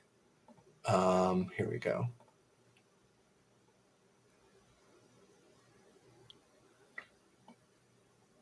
You all see it? No. Do I have to? I think you have to click something. There you go. Oh, wait a minute.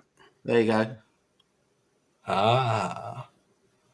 So I stayed up way too late making this graphic, so I really hope you like it. I'm not taking feedback. Thank you. No, I'm just kidding. But yeah, no. If you are ever so interested, I literally tried to make this graphic like match the Taylor Swift ones, like almost to the exact pose and everything. I got a little. I mean, I don't think literally nobody's gonna notice, but I just got so obsessed with it. Are we using Taylor Swift as our benchmark here? Star of only one era. I would say no. I she's maybe it's just I get inspiration everywhere. Tony, what can I say? Wait a minute. What best backing band? Yeah, I didn't like that. I didn't like that. Oh man. Yeah, it's supposed to be a little controversial. So the way I would describe that is that this is the late Beatles when they're all making records or they're writing separately. I feel like this mid 60s is like the peak of their collaboration, but the late 60s is kind of like they're just doing their own songs and playing on each other's. So it kind of is trying to show some like isolation, separation, but it's like, yeah, Paul is kind of just making, just like all the Beatles are, like making their own songs, but it's like, oh yeah, and you also have Ringo on drums and, like John and George on backing vocals, like, so that's the rationale. Mm. Does that soothe your worries, or are you still mad at me? No, I get it's tongue in cheek, kind of. Exactly. Yeah, no, I it's just that whenever a lot of commentators have said that in the late period from the White Album, onwards, each Beatle would present a song and then the other three would work on it. But I from the footage that I've seen, especially when you look at like the Get Back footage, I still think they were still very, very collaborative. I feel like with Get Back, they were trying to be collaborative, though. I mean, I don't know if the other albums stand to that. Yeah, I Mm, think that was just how they worked always. I think. I You don't know, know. The White Album maybe less so than Let It Be or Get Back rather. maybe. Definitely. Well, the White Album, Abbey Road was I think they were pretty collaborative on that. Maybe Yeah, during I don't know. That's tough. Now you got me thinking. yeah, Yeah. I'm thinking the White Album was less collaborative than Get Back. That's like the peak of their isolation. yeah. Um, Okay, should so we carry on with it? Well, my favorite period's going to be 73, 79, I guess, if we're picking favorite period. I don't know. Yeah, yeah, mine. Right now, I'm really into.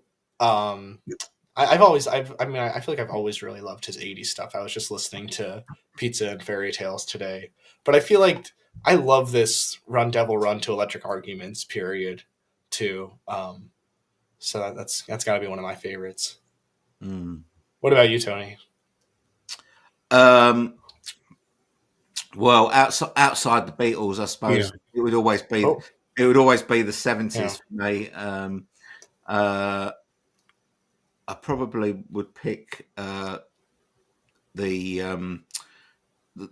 top of the Pops. Yeah. Oh, so I see a. I thank you, the Drag Gurus. Maybe that should be 1980, right? We were changing around the what's it called, the eras. It was going to be Pipes to Choba, so that's why it was 83. But I didn't change the year. That's my bad. But I'm wondering, should it be 80? Because you're talking about Tug of War also, yes? No, I mean, yeah, exactly. No, it should be 80. But so anyway, so that's that. That's going to be the show. Okay, well, we're all looking forward to it. It'll be great. It's going to be a marathon. It's a marathon, not a sprint, and it should be fun. So, please join us. Dip in, dip out, but come and see what we're up to, and hopefully you like it. And so that's tomorrow. So let's take a few more comments. Lee says John never made a penny from a live performance after the Beatles. No, probably not. Probably not. Don't know. Would he got? Do you get paid for performing at the? He probably got paid for the. Did he get paid for the ATV thing where he wore the red jumpsuit and did Imagine? Sir Lou Grade. Yeah, Lou Grade thing. Yeah. I don't know. I don't know. But yeah, probably. Well, yes. Let's say he did. That's true. Mr. Wright said, I loved when that woman asked, are you John Lennon the Beatles? He said, yeah, that's right. It's so matter of fact. Yeah.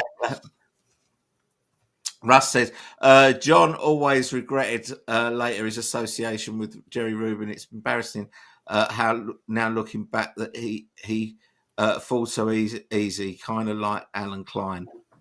Well, I got to agree with that. See, that's why I'm doing that, because people say, "Oh, you never can criticize John." I do.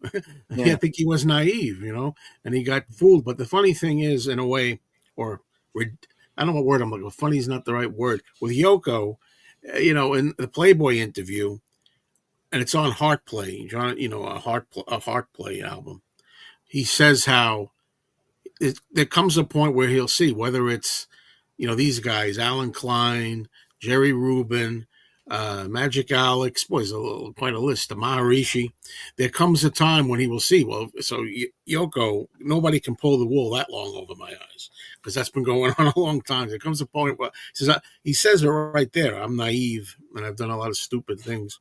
I'm naive, but I'm also not stupid, he says. So there comes a time when I will see. And Yoko, she is the real deal. Yeah, and he was very, very intelligent, but obviously, a little bit naive and easily led. Terry says John was, after all, a humanitarian, not non-violent guy, and he got used by those two charlatans for his name. Yes, he did.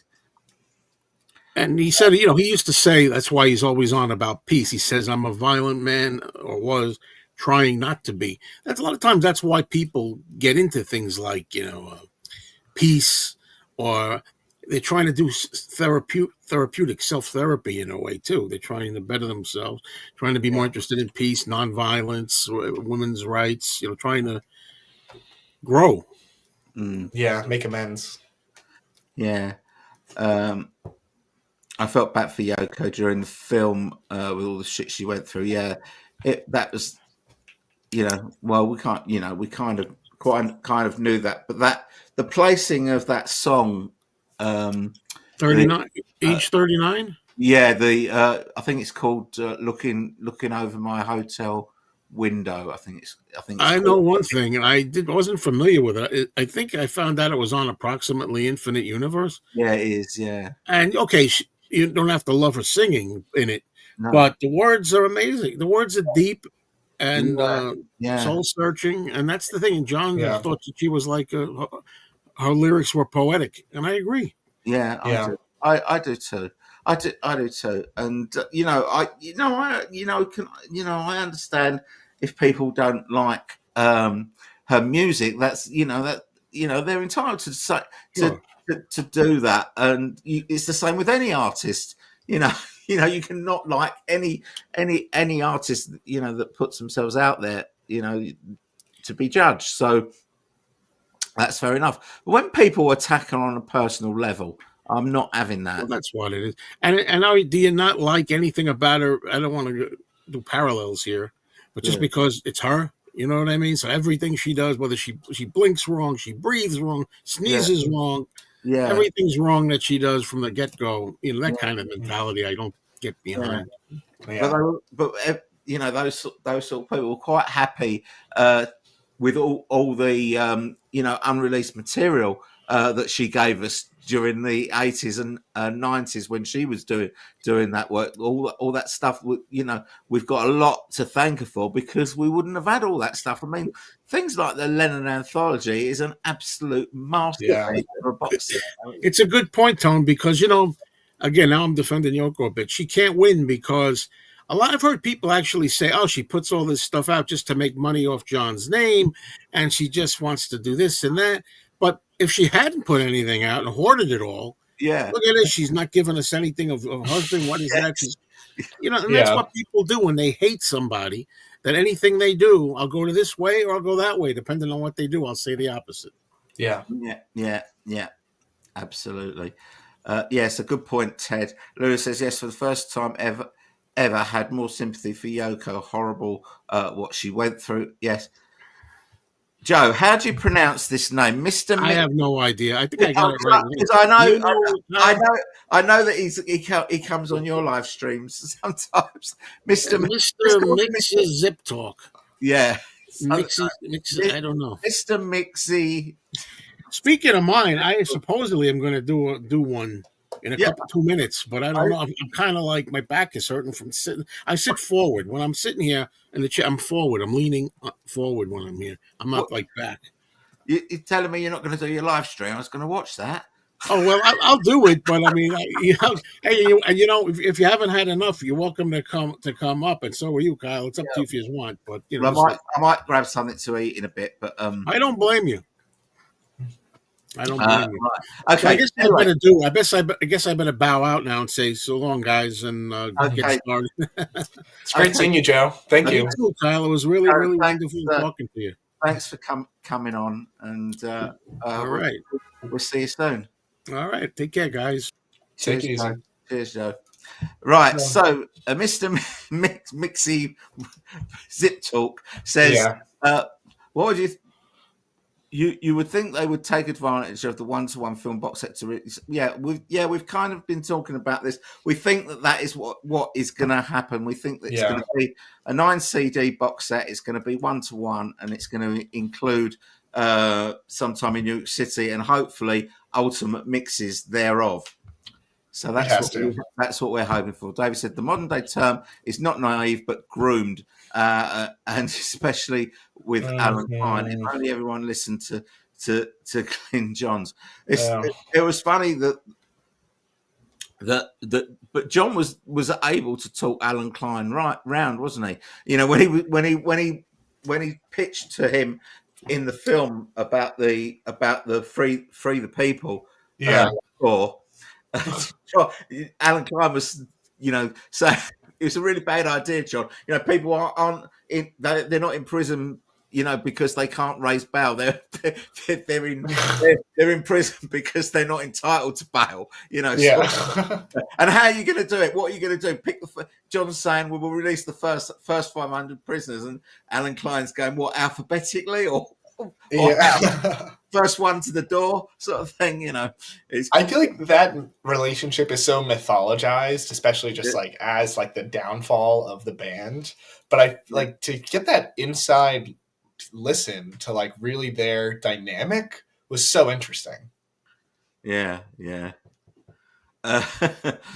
Tim says, Lennon naive, up to a point I agree, but we've kind of talked, Tim, what we mean by that, that he was easily manipulated and and talked into doing things that maybe with a straight Eddie would have thought, no, I'm not doing that sort of thing. So that's what we're talking about. On the original ABC TV special of in the US of One to One, Yoko's vocals were turned down. Okay. Paul says no full performances. Is that talking about how many full performances there are in the One to One? You're saying there were none? There were none? Yeah, probably not. I at least not like minute to minute end. Maybe. Yeah. Tim says, I think both very intelligent. They had no solutions, but they tried to open our eyes to some of the life's injustices. Agree. Is that naive or are we? Yeah, I guess we are. We basically forget that they had to live in a bubble. Yeah. I mean, that's what I'm saying. The naivety comes from who was it said it? David says, we might call it grooming these days, where people take advantage of someone's weakness. They know there's this bloke and he wants to do good and he wants to help people. Let's get him involved with our cause. Let's get him, and sometimes especially around this time in 1972. He made some decisions that probably he thought better of later on, I think. Yeah, well, I liked that, how that was kind of like a part of the story of that, like the tension was him getting groomed and getting pulled down the wrong directions. But then like he comes back and snaps out of it and it's just like, no, like I don't need to do that. That's not what I'm about. So like he was naive, but then smart to kind of like back out of it. Yeah. Black and White Band says, if anyone takes that song off a release, I demand every rap hip hop song with the word in it also be rude. Yeah, I totally agree.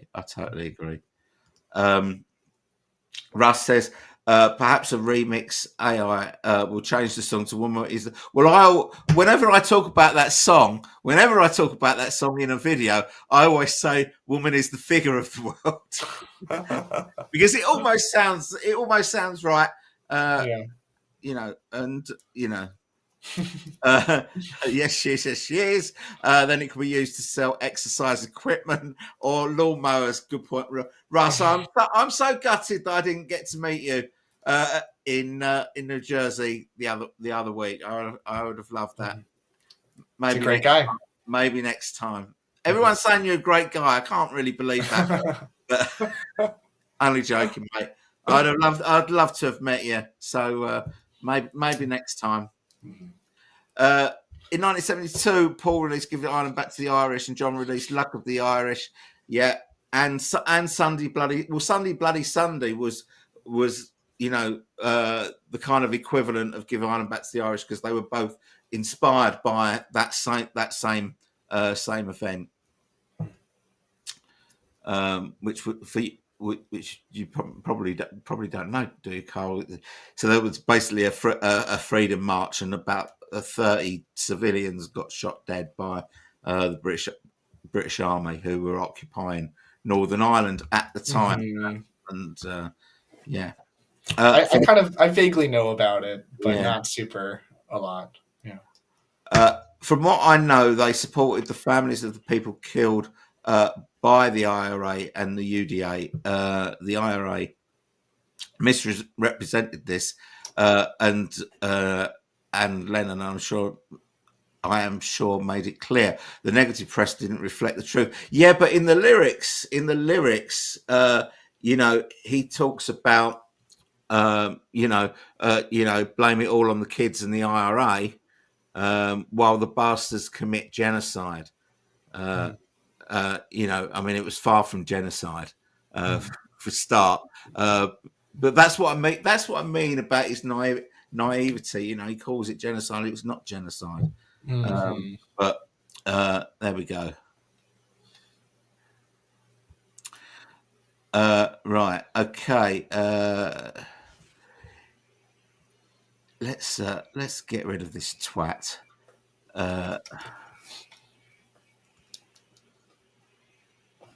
Right. Okay. Right. Mr. Right. Oh, sorry, Lee. Yeah. If John had the title "Woman of the Light of the World," the song would be played more than "Imagine." I'm not sure. Yeah, I mean I don't know when you think about it, like, because we were saying before, like, the composition itself is so good. Like if they had, went a different direction with it, like, it's a great message. Like that's the thing. That's what we say. The message is great. The song is great. It's just they like touch that one like third rail, which just makes it harder to sell. And so yeah, maybe it really would be up there with like one of his greatest, tracks. Yeah. I mean, it is a good song. I do really like. Mr. Wright says the music in the movie was absolutely stunning. Those concerts must have been amazing. Yeah, we've got a few people. We've got Uncle Paul's on today, who was there. Got a few people on the channel who have said that they were there, amazing. And the crowd looked really, really up for it as well. So that, I mean, to be there for the one time he's doing a full concert live. Like, yeah, I mean, yeah. Seriously. Imagine that. So can I read this one? Yeah, go for it. Okay. Whilst on the subject, so this is Terry's talking. Whilst on the subject of the movies, what does everyone think about the 4 Sam Mendes Beatles movies we have in the next 3 years? That's funny. Yeah, we're 2 hours deep and that hasn't come up yet. Have you talked about that on your channel yet? No, I haven't. Are you saving a video for it, or what's your? Do you want to not share your really. thoughts? You're not interested. I'm not. I've said it before. I'm not really a fan of biopics, and I don't really care about these. I will watch them, but I don't really care if they're good or they're bad or whatever. I mean, I've got a feeling because it's Sam Mendes being involved, they'll probably be okay. I think they'll probably be okay, but I'd much rather see a documentary about the Beatles than people pretending to be the Beatles, and that's kind of how I feel about biopics. I never feel they have enough time in a film to tell a story properly. Right. I had somebody, a younger person at work, explain to me that like these 4 actors are like, what did you call them? The internet boyfriends of today. That like, and I'm like very offline, so I don't really understand like these types of things. But apparently, it seems like she's saying that the discussion online seems like these producers literally just like downloaded the TikTok app, found the first 4 like cute boys that everybody's like raving about, and it was just like, all right, there's the Beatles, we got it. Oh, really? Yeah, because they're just apparently like the guys of today.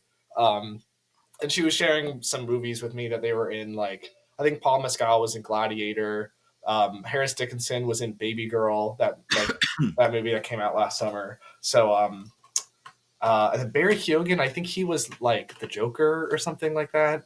So they're famous guys. Like I've never seen any of their work up to this point, but But I feel the same about as you. Like, I have no skin in the game. It's all icing on the cake. Like, A Complete Unknown, like, I thought it was great, but I had such low expectations. Like, it was just a good time at the movies. Yeah, I mean, I don't know whether I'm more critical about it because it's the Beatles, because I did really like the Bob Dylan film, and I am a Bob Dylan fan, but I'm not a Bob Dylan maniac.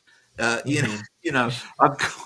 got a lot of the '60s and '70s albums, and then I haven't really got that much after that. Yeah, but I quite liked Bohemian Rhapsody, and if they made mistakes in it, it wouldn't bother me, because I'm Right. I like Queen, but I'm not obsessed with them, so it doesn't bother me. But when a Beatles story gets told wrong, then I get the ump. And Well, that's actually a really funny way we relate to biopics, because I think it was the Beach Boys one called Love and Mercy, I think is what it was called. And that movie single-handedly ignited my like love and passion for the Beach Boys, right? And then because I didn't know anything about them, and the music was amazing, and I loved it. And then like 2 years later, now I know everything about the Beach Boys, listen to all the box sets, like whatever, and I show my partner, and then I'm like, this is the worst freaking movie I've ever seen. Like, they get all this wrong, they skate all over all of this, and it's like, the more you know, the more it takes you out of the suspension of disbelief that's like essential to enjoying a movie. Yeah, 100%. Let's get on with some more comments, because time's getting on. Yeah. It's Only Rock and Roll podcast said, I interviewed Earl Slick on my podcast, and he mentioned that he has a poster for a 1981 date in London with John and Yoko that was already booked, but obviously unannounced. That surprised me big time. Yeah, it did when I spoke to the director, Alan G. Parker, and he said that it seems that the whole 1981 tour was far more advanced than we ever thought about it, because all we know, we heard John say when he did the Andy Peebles interview that he wants to tour, and he wants to come to the UK and see Mimi and do some gigs, and it just seemed like a bit of an off the cuff comment, but it was obviously far more advanced than ever we know. Earl Slick obviously was the guitarist on the 1980 sessions, and also toured with David Bowie for years and years and years. But it does seem. I mean, Alan G. Parker has been sharing on his Facebook account T-shirts like prototype merch. They weren't the finished article, but there was several that should be this one and this one and this one, this sort of thing. So it's far more advanced than we thought. Thanks for kind of backing that up. Yeah. Joel says, I can't hold my breath for an anthology re-release and Rubber Soul / Help box sets. I've got to breathe sometime. Yeah. And we can't keep holding our breath waiting for Apple to give us some news, but we've got no choice. We've got no choice. You can kind of set your watch to it now. It's a Christmas thing every year. Yeah, it's a fourth quarter, isn't it? It's a quarter thing. But I think it is going to be anthology because, anniversaries don't seem to mean much, because otherwise it would be 60th anniversary of Rubber Soul. But it is the 30th anniversary of anthology, and it did originally drop around October, November time in 1995. So I think that's when we can kind of expect it. I think that they've just completely forgotten about the Help box set. I did this video a few months ago that was called "Do Apple Actually Know What They're Doing?" And it's one of my favorites. Yeah, and it got a lot of views, and it's really annoying. I mean, they've obviously got a roadmap. They have got a roadmap of their project, Mhm. but it just seems a little bit confused to us. Some things are tied into anniversaries. Some things are absolutely nothing to do with anniversaries. We'll have to wait and see. What's the last thing that had nothing to do with an anniversary? I don't know. I feel like they skip anniversaries, but like the red and blue. Yeah, well, I suppose Let It Be missed its anniversary because of COVID. I suppose Right. probably excuse that. Oh wait. Oh, sorry. I'm sorry. Revolver was not. Revolver wasn't. No, that's Yeah. right. Okay. So there you go. 2022. Yeah, the red and blue. Red and blue. That was That was 23.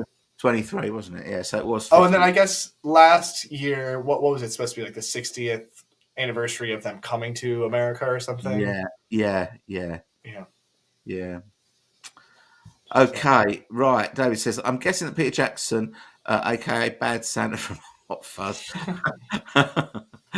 has had his company restore everything for Apple cause. Yeah. Well, yeah. I mean, he does. Yeah. They employ him to do that. Although he is doing, I think he's doing the Hamburg tapes as well. But that's his own project. Which is so strange that you think that the Apple themselves wouldn't like be supporting it or whatever. Like the fact he had to buy it himself, because I feel like the way he pitched it on things we said today was like, I bought it, I'm going to work on it, see if they want it. Which is like, really, guys? Like you're not going to, put the wind in his sails? Yeah, it is a bit strange, but Yeah, that's the way they do it. David says, strange that Paul had a colour TV in 1967. So strange he never watched the 1968 FA Cup final at home in colour on BBC Two on that day. Damn Jeff Astle. That was West Brom and Everton, wasn't it? 1968, I think. If I I don't remember it because I didn't even like football. I didn't even like football until 1970. Yeah. Those Everton fans that were saying about him playing at Goodison on basically, Everton and Liverpool, the two football clubs in Liverpool, and Everton are moving to a new ground at the end of this season, which is just a few weeks away. So there's going to be a big fuss when they play their last home game at this stadium that they've played in for 100 years or whatever. Oh wow! Whatever it is, and that's why there's all this talk. Oh, Paul McCartney's going to do a gig at half time. I think we would have heard about it by now if that was the case, but there you go. Yeah, see where his photographer is heading or something. Yeah. Russ says, hold on, Tone. Everton fan, according to the 1975 article, where does he get this stuff from? I was just wondering there. Russ on the beat. 1975 article where he mentioned Everton. Uncle took me to a game and I was listening to the trumpet player and singing. This would be 1950, 51, 52 time frame. Okay, but saying these Everton fans were saying that Macca was at the 1968 Cup final that David was just talking about. But there you go. Yeah. Okay. Yeah. He he would have been. Anyway, what's Martin got to say for himself? None of the Beatles had any interest in football. Strange. They had Albert Stubbins on Pepper. I think Paul has talked about football on occasions, saying that he kind of supports both teams, which means that he's not a proper fan of either team. Because you can't have two teams, and you definitely can't support a team and your local rival. That is against the law. So you definitely can't do that. So yeah, probably he's not a football fan. But he did sing Kenny Dalglish's name at the end of the live version of Coming Up, didn't he? So there you go. And he did talk about scoring a goal on what song was it? On Flaming Pie, Some Days. Was it some days? Who won the match and scored the goal? Oh yeah. See, he did have. See, Martin, he did have an interesting. I don't know if that's proof of him giving a crap about football. But nice to see. Nice to see you. I'm really sorry about the Zoe trope, but I tried. Oh, Tony, and you know more proof that he loves football. Yeah. Footprints. Why? The song on Press to Play. Yeah, but that's not about football, is it? Well, it says it's the word foot, so that doesn't count. Nice try, but it doesn't count. Yeah. Hi, Nick. Hope you're all right and safe flight tomorrow. As I say, really sorry about the Zoe trope. People were great. I don't know if you heard earlier, but apparently there's some crazy prices being quoted. But wait, those Zoe tropes that I bought last year, the electronic sound and Wonderwall. I mean, I'm not sure if it's reflected in the quality of those albums, but I picked them up a few weeks after Record Store Day when I got FOMO, at about 25 quid each. So they weren't like mega expensive. So good luck getting them and safe journey tomorrow, mate. Right, Russ says, Martin McGrath, yes and no. Paul mentions he and Linda watching a match of the day circa 1975, 76. And enjoying. We learn in Legacies that the Cup final tapes were sent for viewing when recording a brawl. Oh, maybe not for Macca though, right? Maybe for the band. Because 1975, 1975 Cup final, West Ham won that, don't you? Sure. Yeah. Right. Are we really just trying to detective whether Paul is a big enough football fan to play? I don't think he cares whether. I think it matters whether he's a football fan. If he's either doing this gig or he's not. I mean, he's probably not a massive fan of American football, but he did the Super Bowl, didn't he? True. So I wonder if they would do anything with the film Sweet Toronto, John and Yoko live in Toronto. I don't know. It's probably David has corrected me and says Pompeii was 1971. It was around the release of Medal.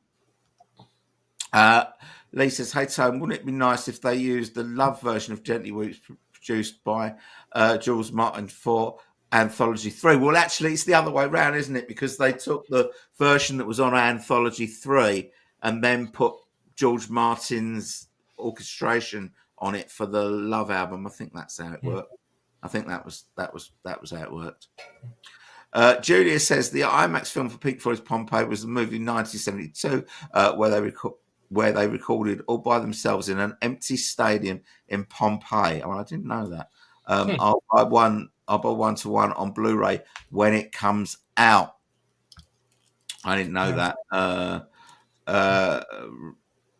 What's Lee saying? Wasted opportunity. Yoko handing over the Milk and Honey tapes to Paul, George, and Ringo in 1981. That sounds like a great Russ Beatles 63 hypothetical question. Yeah. I don't know if I told you about this at the fest. We had great conversation, just all exploring different hypotheticals. This seems like a really, really interesting one. But yeah, I agree. I mean, I like it for what it is, Milk and Honey. I mean, I think those two last Lennon albums are my favorite ones. Wouldn't it be interesting if they because obviously if they did John songs, obviously, but how weird would it be to have had Yoko songs that were on Milk and Honey with the Beatles as the backing band? That would have been. I think that they would have replaced the Yoko songs. It would have been like a Black Album, right? Like all those years ago. Dear Friend, or no, not Dear Friend. Yeah, but you wouldn't have had all those years ago, would you? What do you mean? Well, because John was alive, wasn't he? Wait, I thought this is like if John passes and they finish Milk and Honey. Yeah, I know, but the recording. I will see what you mean. I see what you mean. Oh, okay. Yeah. Okay. Yeah. Got you. That would be a cool playlist. We could make that. Lewis says, my son's girlfriend was telling me that there was a school there with mentally challenged back in the 70s, and they did horrible things when I was at the movie. I was just there. Okay, right. Yeah. Understood. It's in Staten Island, right? Okay, that's what you're telling me. Okay. David is saying that he thought he means Jerry Rubin took his own life. I don't know. Oh, he said Jerry Rubin, not Dave. Who do you think he is? Trigger. Right. Yeah, Staten Island, New York is where the school was. Sorry for the peeps not from there. Yeah, I know Staten Island. We took the Staten Island ferry, not to make music for the telly, but to go to the Statue of Liberty. Nice. And we went in December, and I'm not joking. On that ferry, it was the coldest I've ever been in my life. And basically, what happens is if you've never been there, the ferry comes round, drops people on the island, and people that have already been on the island get on the ferry to go back to sort of the shore thing, which is kind of near. I think it's near Wall Street, if I remember rightly. It's downtown. It's called Battery Park. Where it drops you off, and we were so cold. You could see the Statue of Liberty, and we thought, yeah, that's nice. I think we'll just stay on here and just go back. You didn't even get off the boat. We didn't get off. Oh my god! We were absolutely frozen. We were frozen. Charlie said, "Carl, are you playing music on your Paul Era show?" Charlie, anything goes. Anything goes. I think that would be super cringy if I was like, "Hey guys, what about this song for the playlist?" Like, he's got some spoons that he's going to be playing. Oh yeah, guy. Just to kill time, I'll be like, "How about guess this song?" That I'm playing. Nick is fuming. He's not happy with best backing band. Mission accomplished. That one. I agree. Terry Mann says I would have to go with pop as art era, which covers my favourite 3 Beatles albums. Very strong era. It is. The Beatles ones are going to be really hard. They're going to be. I think all. Oh, it's all going to be. It's all going to be really hard. It's going to be chaos. It's going to be chaos. I can see it. No, that's the Paul Does It All era. There's going to be, if it wasn't virtual, it would probably actually develop into fisticuffs, I reckon. That's why Andy's driving to the UK. Yeah. Joel says that would be tough for me to decide. For Sal holds a special place for me. Pop as art would probably be my pick. Make sure you come on the show tomorrow. Yes, I'm hearing that from a lot of people. That middle period. Everyone get involved. It's going to be a lot of fun, I'm sure. Yes, we want your voice to be heard. Yeah. Drag Guru says, "Hi, Carl. McCartney 2 was in 1983. I didn't even know you said it was in 1983. Carl, no, it was an error. Yeah. Can you say eras the English way? Which one? So what have I been saying? Eras? Well, you say errors, right? So for us in in the UK, errors means mistakes, right? So when you say, I just got it. Yeah. Yeah. Era, so when you guys say errors, we say eras. Because errors to us means mistakes. So they would be homophones if you were saying it our way. Yeah. Errors. Lynn says, "Poppers are top of the pops or Beatles again, or." Yeah, exactly. What do you pick? It's such a great catalogue, isn't it? Yeah. Lee says, fun fact, John's Village apartment, 109 Bank Street, was across the street from Loving Spoonful's John Sebastian home growing up. Oh, okay. I tell you what, I meant to ask this when Joe was on, but you might know, Carl, especially as you're a big Bob Dylan fan. So what I didn't understand, so I totally get AJ Weberman in the film. This is the guy. He's a Yeah. he calls himself a garbageologist or something. But he goes, he goes down Bob Dylan's bins to find out things about his life, and he thinks he's a complete phony. But what I didn't get, and so they're trying to get Bob Dylan to come. If you haven't seen the film, they're trying to get Bob Dylan to come on this Free the People tour that John wants to do, and they want AJ Weberman to write a letter to Bob Dylan apologising for going down his garbage can and, you know, calling him a phony and all this sort of thing. But what I don't understand is why did they need him to apologise to Bob Dylan? Because as far as I'm concerned, this AJ Weberman is nobody. He's just a bloke. He's not anyone important. And you know, so I didn't understand why they needed him, you know, to apologise to Bob Dylan, for Bob Dylan to come on John's tour. I didn't understand that. Do you know the answer to that? That's a really good question.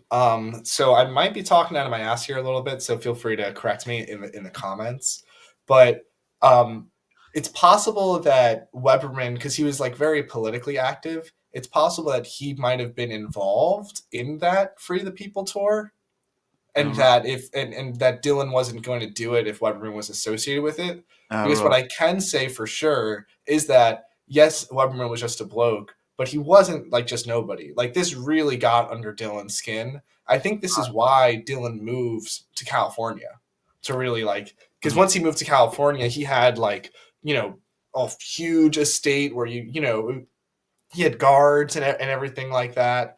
I could be wrong here, but I know that he was super tired of it. Okay. Yeah. Okay. Oh God, we're only just up to Joe leaving on as far as the comments goes. Mike says, "Great stream, thanks, thank you for being here, and thank you. Enjoy it. We are going to have to wrap it up soon because otherwise we're going to be raising the bar for the 2 legs breaking the record live stream. Yeah. You'll have the record for like 12 hours and then we'll break it. Yeah. Terry says, just want to take this time to say how sad it was to learn the passing of Clem Burke. Yeah, I agree. Drummer with Blondie, another fantastic musician character from my youth. Yeah, great drummer. And a real shame. 70 years old. He's young man. A real shame, but a great drummer. Mark. Hi, Mark. I've heard that after the Mind Games Cube, they are releasing sometime in New York City as a deluxe working model of the Empire State Building, complete with lights. We're missing it. We're missing it. When you're speculating, anything is true. Anything goes. It could be So it could be the Empire State Building with lights and real live elephants. Oh yeah, exactly. You got to have an elephant on your shelf with a box set in its mouth or something. Yeah, Peter Jackson is going to use the MAL technology to bring these elephants back to life. Yeah. Graham, hi Graham. Are we going to get this movie on Blu-ray in 5.1? I don't know. So I don't know anything, and I have to specify that because, like I said, I am tangentially related to this through work. But what I will say is that the distributor that is working on this, Magnolia, I think they do some physical releases, but I think most of all they are super passionate about this project and not just seeing it as a money grab, So I think that they will. I think it's eventually going to be on HBO. I believe that they announced that at the Q&A too. So I think it's possible. I think it's more likely than if Disney had it. That's what I'll say. We'll have to see. I'm not really that sure about DVDs and Blu-rays now. I don't know where I stand on the DVD and Blu-ray thing because I'm quite happy to stream.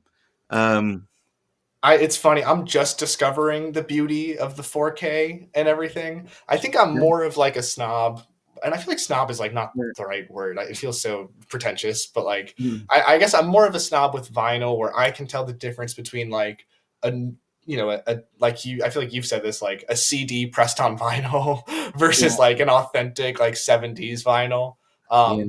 I can't tell it as much for video, but all I can say is that I've been ordering some like 4K UHD stuff on like my new like 65-inch TV, and like I just have the best time. Like I've never done an A to B testing with streaming and stuff, but like for the types of like classic movies I'm watching, it's just like gorgeous. So I think it would be a step up. Yeah, I mean, because when we got the physical release of Get Back, that doesn't look as good as it did on streaming. It wasn't in 4K. Really? It looked better. It looked better on the streaming. No, it wasn't. The DVD wasn't 4K. I don't think.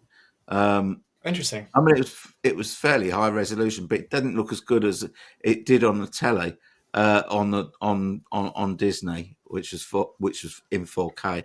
But you know, so I'm not. You know, do I want it taking up shelf space? I don't mind.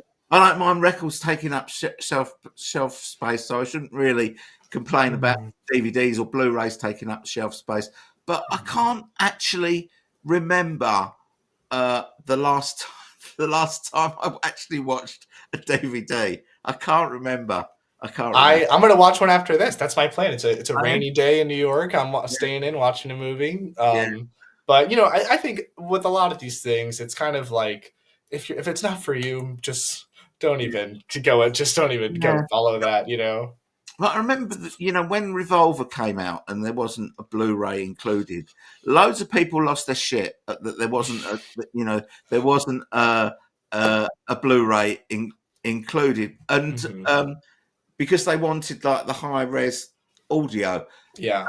And a lot of people when it was first announced that there was no Blu-ray in the box, people saying that's a deal breaker for them, and it was people my age.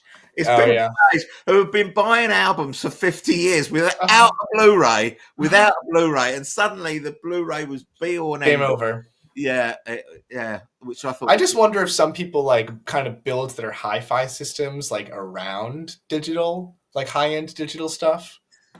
Yeah.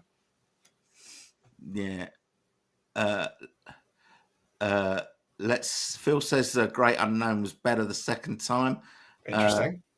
David says, in terms of John Yoko touring solo, then Henry Smith was involved in it. Yes, Henry the Horse Smith, I think his name he's known as he worked as a senior roadie for Led Zeppelin in the 70s and Aerosmith as road manager in the 70s. Okay.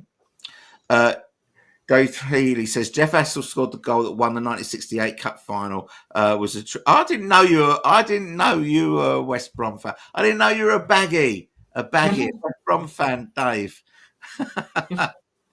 Okay, yeah, I remember Jeff Astle. Do you remember Jeff Astle sings the spot on Fantasy Football League? That was always fun. Right, it was a good sport. Chris says Albert Stubbins was on the cover of Pepper because they were amused by his name. Maybe stubbing out a cigarette or something stronger. Fair enough. Yep. Or something stronger. So in American football, in interviews in the 1980s, he mentions Cleveland Browns, Linda's family are Browns fans. Oh, God. Russ! Russ, I feel like we need to like download your brain like onto some like big document. Is it his brain that we kind of need to get into and just make out all these bits and have them for ourselves? Or is he frantically looking, did Paul McCartney like American football and he's typing it in? Yes, I found a link. I doubt it. I think it's all up there. Oh, brilliant stuff. Thanks, Russ. David says, after the Hillsborough tragedy in 1989, Paul played on the charity record and in 2012 Justice Collective record because of it. Yes, he did. James is here. Hi, all. Hi, James. You're late, James. Have you got a note? We're nearly done. I don't know how far to the bottom we are of the comments, but I'm determined to get there. I think we could do it. Guessing that quietly Apple and NPL gave legal and financial help to Hillsborough Justice campaign in 1989 onwards. Yes, because I'm sure Neil Aspinall was involved in that. We've got Russ again. What's he going to say this time? Some hypotheticals Carl referred to. Beatles show unannounced Woodstock set. Beatles continue touring 97 using Wall of Sound Dead speakers. We had a great conversation about that at the fest. Yeah. Because, I mean, what he got my mind thinking about was that, like, starting, like, after they were touring, they were exploring the advances in technology of recording technology. Yeah. But even though their touring technology was like insufficient, playing out of like stadiums, like the stadium, radio speakers or whatever, like this was a time when, touring technology was getting really good. And it is possible that if they did choose to go that route, I don't know, like maybe they could have found the right tech to do it. I'm sure they would have had the pick of the crop. I'm sure. Yeah. People, tech companies would have been falling over themselves to provide, the Beatles stage equipment and PA system and stuff like that. But instead, we got Magic Alex. So but they had Magic Alex. So there you go. James says, I think whatever happened to and She's a Friend of Dorothy would have been great if there had been more 90s Beatles tracks. Yeah. I'm thinking about a video on that. More news of that. I'm not sure She's a Friend of Dorothy would be acceptable language these days. I don't know. I don't know if you're familiar with that. It's going right over my head. Okay, so the long explanation. Well, I'll do it as quickly as I can. But being a friend of Dorothy in the UK basically means gay. You're gay, right? Dorothy, like from Dorothy, as in Dorothy in The Wizard of Oz. Yeah. People, gay people are notoriously fond of musicals. Right. And yes. It comes like that. I'm stereotyping here, but this is where it comes from. Any sort of slang always comes from a stereotype, doesn't it? It does. And I know Judy Garland is like genuinely like a hero of the gay community. Yeah. Mm-hmm. Good to know. Interesting. Yeah. A friend of Dorothy. Friend of Dorothy. Ted says Abby Hoffman. I've been trying to think of that bloke's name since I saw the film because he wasn't in it, was he? He wasn't even mentioned. Mm-mm. Abby Hoffman was a mate of Jerry Rubin's, and it was like the two of them. Whenever they've talked about all these political endeavours, it's always been Abby Hoffman and Jerry Rubin, and I didn't think that Abby Hoffman was actually in the film. And since I've seen the film, I've just trying to remember what the other bloke's name was. So thank you, Ted. Mm-hmm. That's that solved. Russ is saying Beatles at Monterey June 67. Do they open with Sgt. Pepper? Yeah, absolutely. So this is June 77. This is the what was it called? The Monterey Pop Festival, wasn't it? Yeah, exactly. Yeah. And they've got to open with Pepper, haven't they? I think like Russ is always on about like them playing. I don't think they would play festivals. I just don't think that's the type of band they were. No, maybe not. Yeah, I don't know because the Stones did it. The Stones, yeah, I don't know. And the Who did it. Okay, yeah. I mean, I said corrected. Who knows? Mm-hmm. It's hypothetical, isn't it? Right. Tinge Online. Can we expect the one-to-one concert with Lennon in its full instead of pieces in the doc? Yeah, that's the whole thing. That's probably the reason why. One of the reasons why there was only a few bits and pieces in this film is because the whole thing is coming out. I don't think it's going to be this year, though. I don't think it's going to happen this year. I don't know anything about it. Yeah, but it is going to come out and it's been remixed and buffed up. Buffed up is a good word. Well, the whole thing. Well, I could see a world where they release it alongside the box set on October 9th. Yeah, no, I don't think that is going to happen. But We'll see. We'll see. Right, where are we? Oh God, I'm still miles behind. Where am I? I'm at 10:29. It's 10:45 now. There you go. Okay. You say errors, we say you say errors, we say eras. Let's call the whole thing off. Absolutely. You know that song, don't you, Carl? Or Of you course, too, yeah. No, my dad would sing that. You say tomato, I say tomato. Sorry to give you a hard time, Kyle. Bring it on, Nick. Love you, buddy. David says, makes me wonder if, because of what Weberman did, the band following Bob Dylan in moving to California. Yeah, I think that's what you've said. Mrs. Beatley Tone's comment. Hello. Just what we said here in Norfolk. What is? I don't know. I've lost it. We've done 2 hours 40. Graham says, you've changed your thingy. Your avatar. In the time your face, and now it's the zebra crossing. Yeah. Do Alan G. Parker say when his John movie's been released? Yeah, it's coming out in May. I think it's May the 2nd. I think it's May the 2nd. Goes on general release in the UK, and that is definitely getting a Blu-ray and DVD release, because the date has already been announced for that, and I think it's June the 9th. It's either the film is on May the 9th and the DVD is on June the 2nd, or the film is on May the 2nd and the DVD is on June the 9th, or is that what I just said? I can't remember. But May and June, film in the cinemas in May, straight to DVD, Blu-ray in June. And the June, the DVD and Blu-ray is going to have a director's cut, which is several hours longer than the film. Several hours. Fun. I can't remember what. I have to go back to our conversation, but I can't remember how many hours it is. But there is a video on my channel when I talk about interviewing him, and he gives that information in that video. James still loves DVDs. Right on. We've already had that one.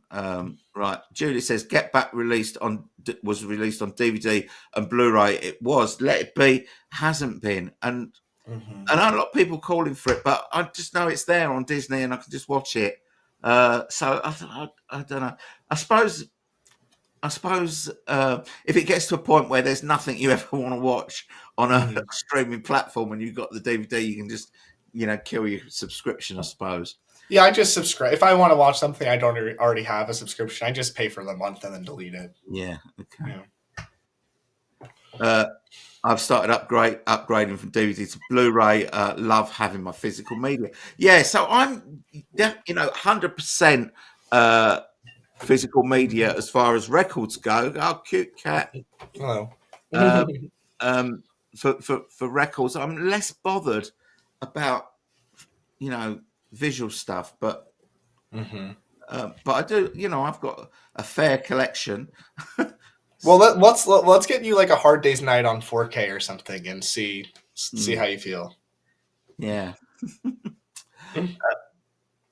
Right. James says, my note for being late is a day of rehearsals with a band. Oh, great. Okay. I didn't know you were in a band, James, or did I know that? I can't remember. But I hope you had a good time.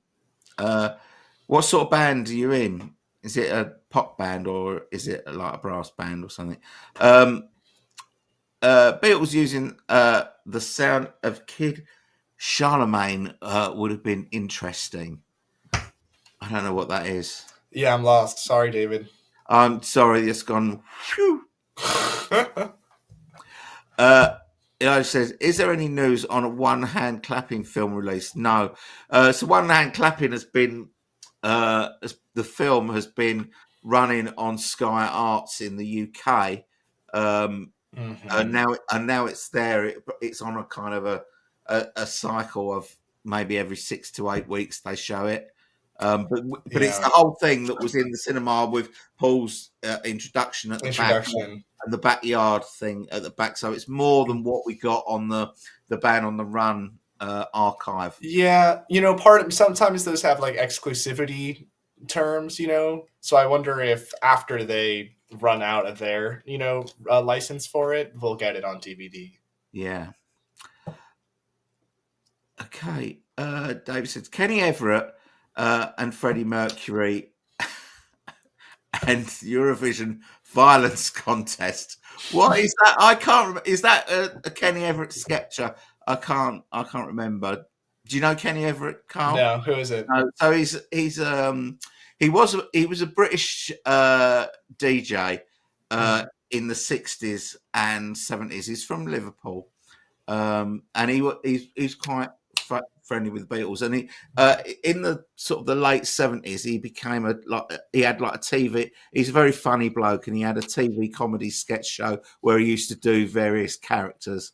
Mm-hmm. And he used to have quite a lot of pop stars on, and he used to fight with them and do things like that. So I'm guessing this is something to do with the Kenny Everett sketch.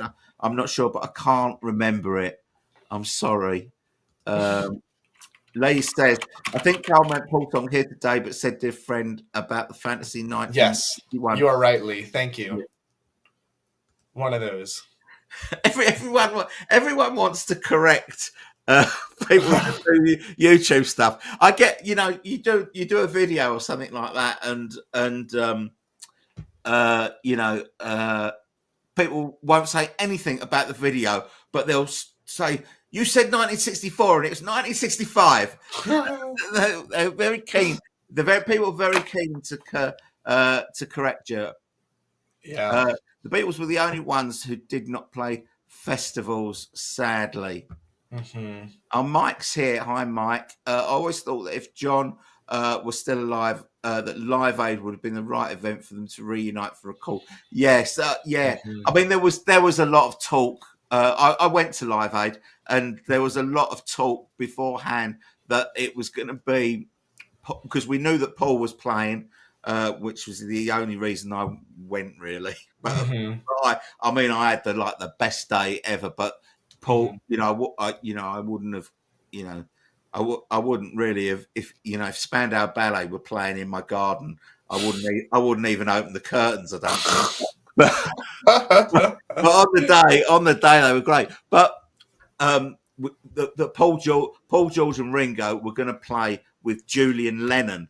So Julian Lennon was actually listed on the bill at one point, and I think he was going to do something with either Sting or Phil Collins. I can't remember, but anyway, I can't remember. But he was listed on the bill at one time, and that's what they thought was going to happen. Wow! It never seemed likely to me that was going to happen, but it was heavily rumored. Yeah, that would have been amazing. Graham says, "Hi again. Where can I find your interview with Alan Parker?" So it's on the channel. So just search for if you search for Borrowed Time or possibly Alan G. Parker. I'm not sure, but he's not on the channel. So basically, I wanted to speak to him, and he said he didn't want to come on the channel at that time, but he would do a phone call, and he phoned me up, and basically I recorded the phone call, and then I did a video based on what he told me. So that's that. It's the channel. If you search for Borrowed Time, you'll find it. I just put it in the chat for you. Oh, okay.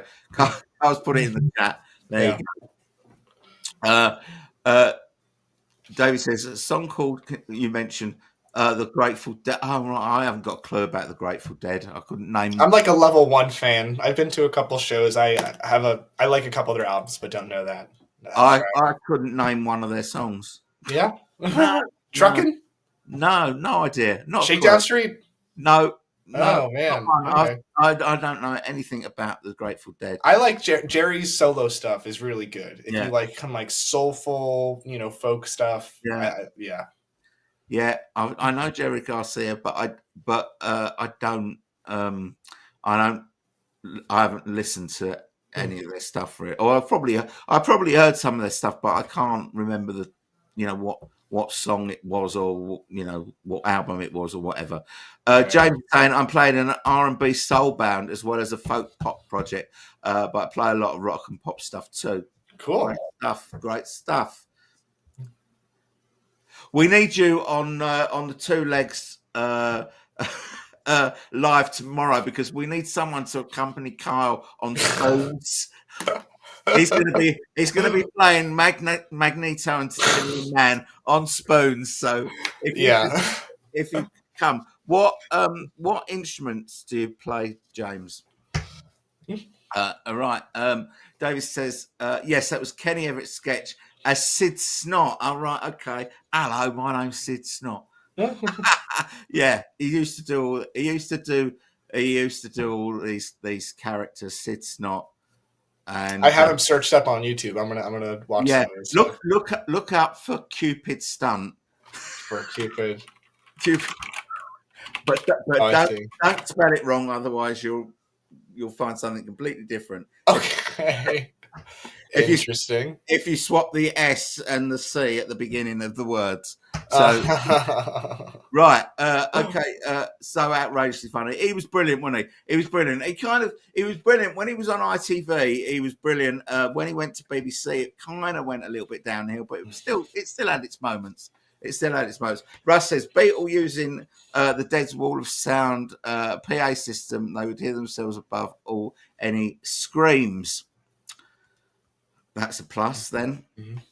Terry says, I recall that Ringo once appeared on Kenny Everett's show. I don't remember that. I can clearly remember the Stones being on there, but I don't think they were actually on there. I think it was the video for It's Only Rock and Roll, where they're in the foam and stuff like that was showed on the show, but I don't think the Stones. Have you seen Weird Al's, like when he fake interviews people on MTV? Some of them. I think Paul did one. Well, not Paul did one of those because they're like reused interviews, but it's pretty funny. Okay. Look it up. Yep, an obscure Kenny Everett sketch.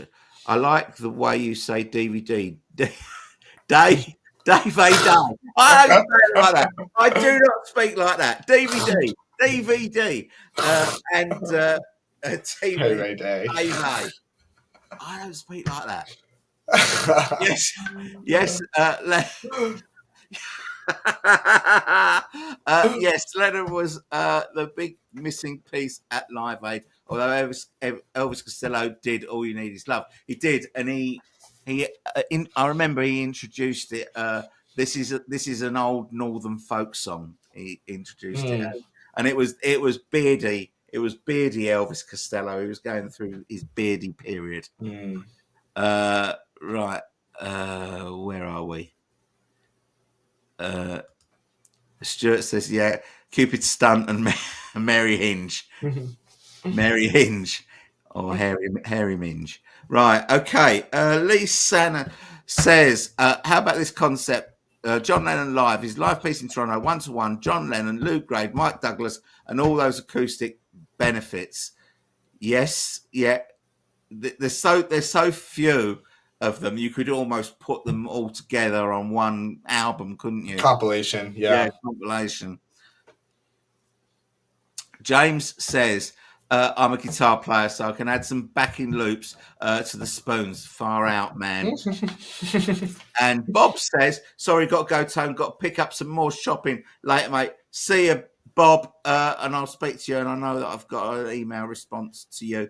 And I think that we've hit the end of the comments. So it's the end of the... I think we're going to draw the line here. We have failed miserably to beat things we said today's record for the longest live stream at 2 hours and 54 minutes. Yeah. Well, if you take out their news section, probably we beat it. Yeah. Yeah. Oh, yeah. True. Terry is just saying, also check out Kenny Everett and Billy Connolly together on Kenny's show. Absolutely brilliant. Will the do. bit that I remember was the when he does Rod Stewart. He's got the leather leopard skin pants on. And he's doing do you think I'm sexy? And as the song progresses, his arse gets bigger and bigger and bigger. It just until it explodes. I do remember that. Oh my gosh. And Lynn is saying this was stamina training for tomorrow's 2-leg extravaganza. Right. I want to say thank you to everyone who's been on the stream. I think we had about 107 people at its peak, so that was fantastic. There's still 46 on now. So thank you everyone who has been on the stream today. Really appreciate you coming here. Thanks very much, Kyle, for your input here, and to Joe Mayo and to Andy Nichols. Please join us tomorrow on the Two Legs channel for the marathon live stream. You can dip in and dip out if you want. It'll have replay value. Yeah, and obviously it'll be there to replay. So we will see you tomorrow, and thanks very much. Enjoy the rest of your Saturday. James is quickly saying it's my dad's birthday tomorrow. He's 73, so I might not be around for the stream. He saw the Beatles in 1965 when he was 12. And Stuart is saying, night, Beatles people. And Terry Mann is saying, many thanks for the live stream. You're welcome, Terry. Thanks for being on. Thank you, everyone. And even if you were just lurking and just watching the proceedings and didn't, say anything in the comments, thanks for being here. Thank you, everyone that contributed to making this stream a lot of fun, which it was. And I say thanks very much, Carl. So we'll see you soon, everyone, and we'll do this again soon, like tomorrow. Yeah, how about tomorrow? Yeah. Thanks, everyone. Thanks, Tony. See you, everyone. Bye.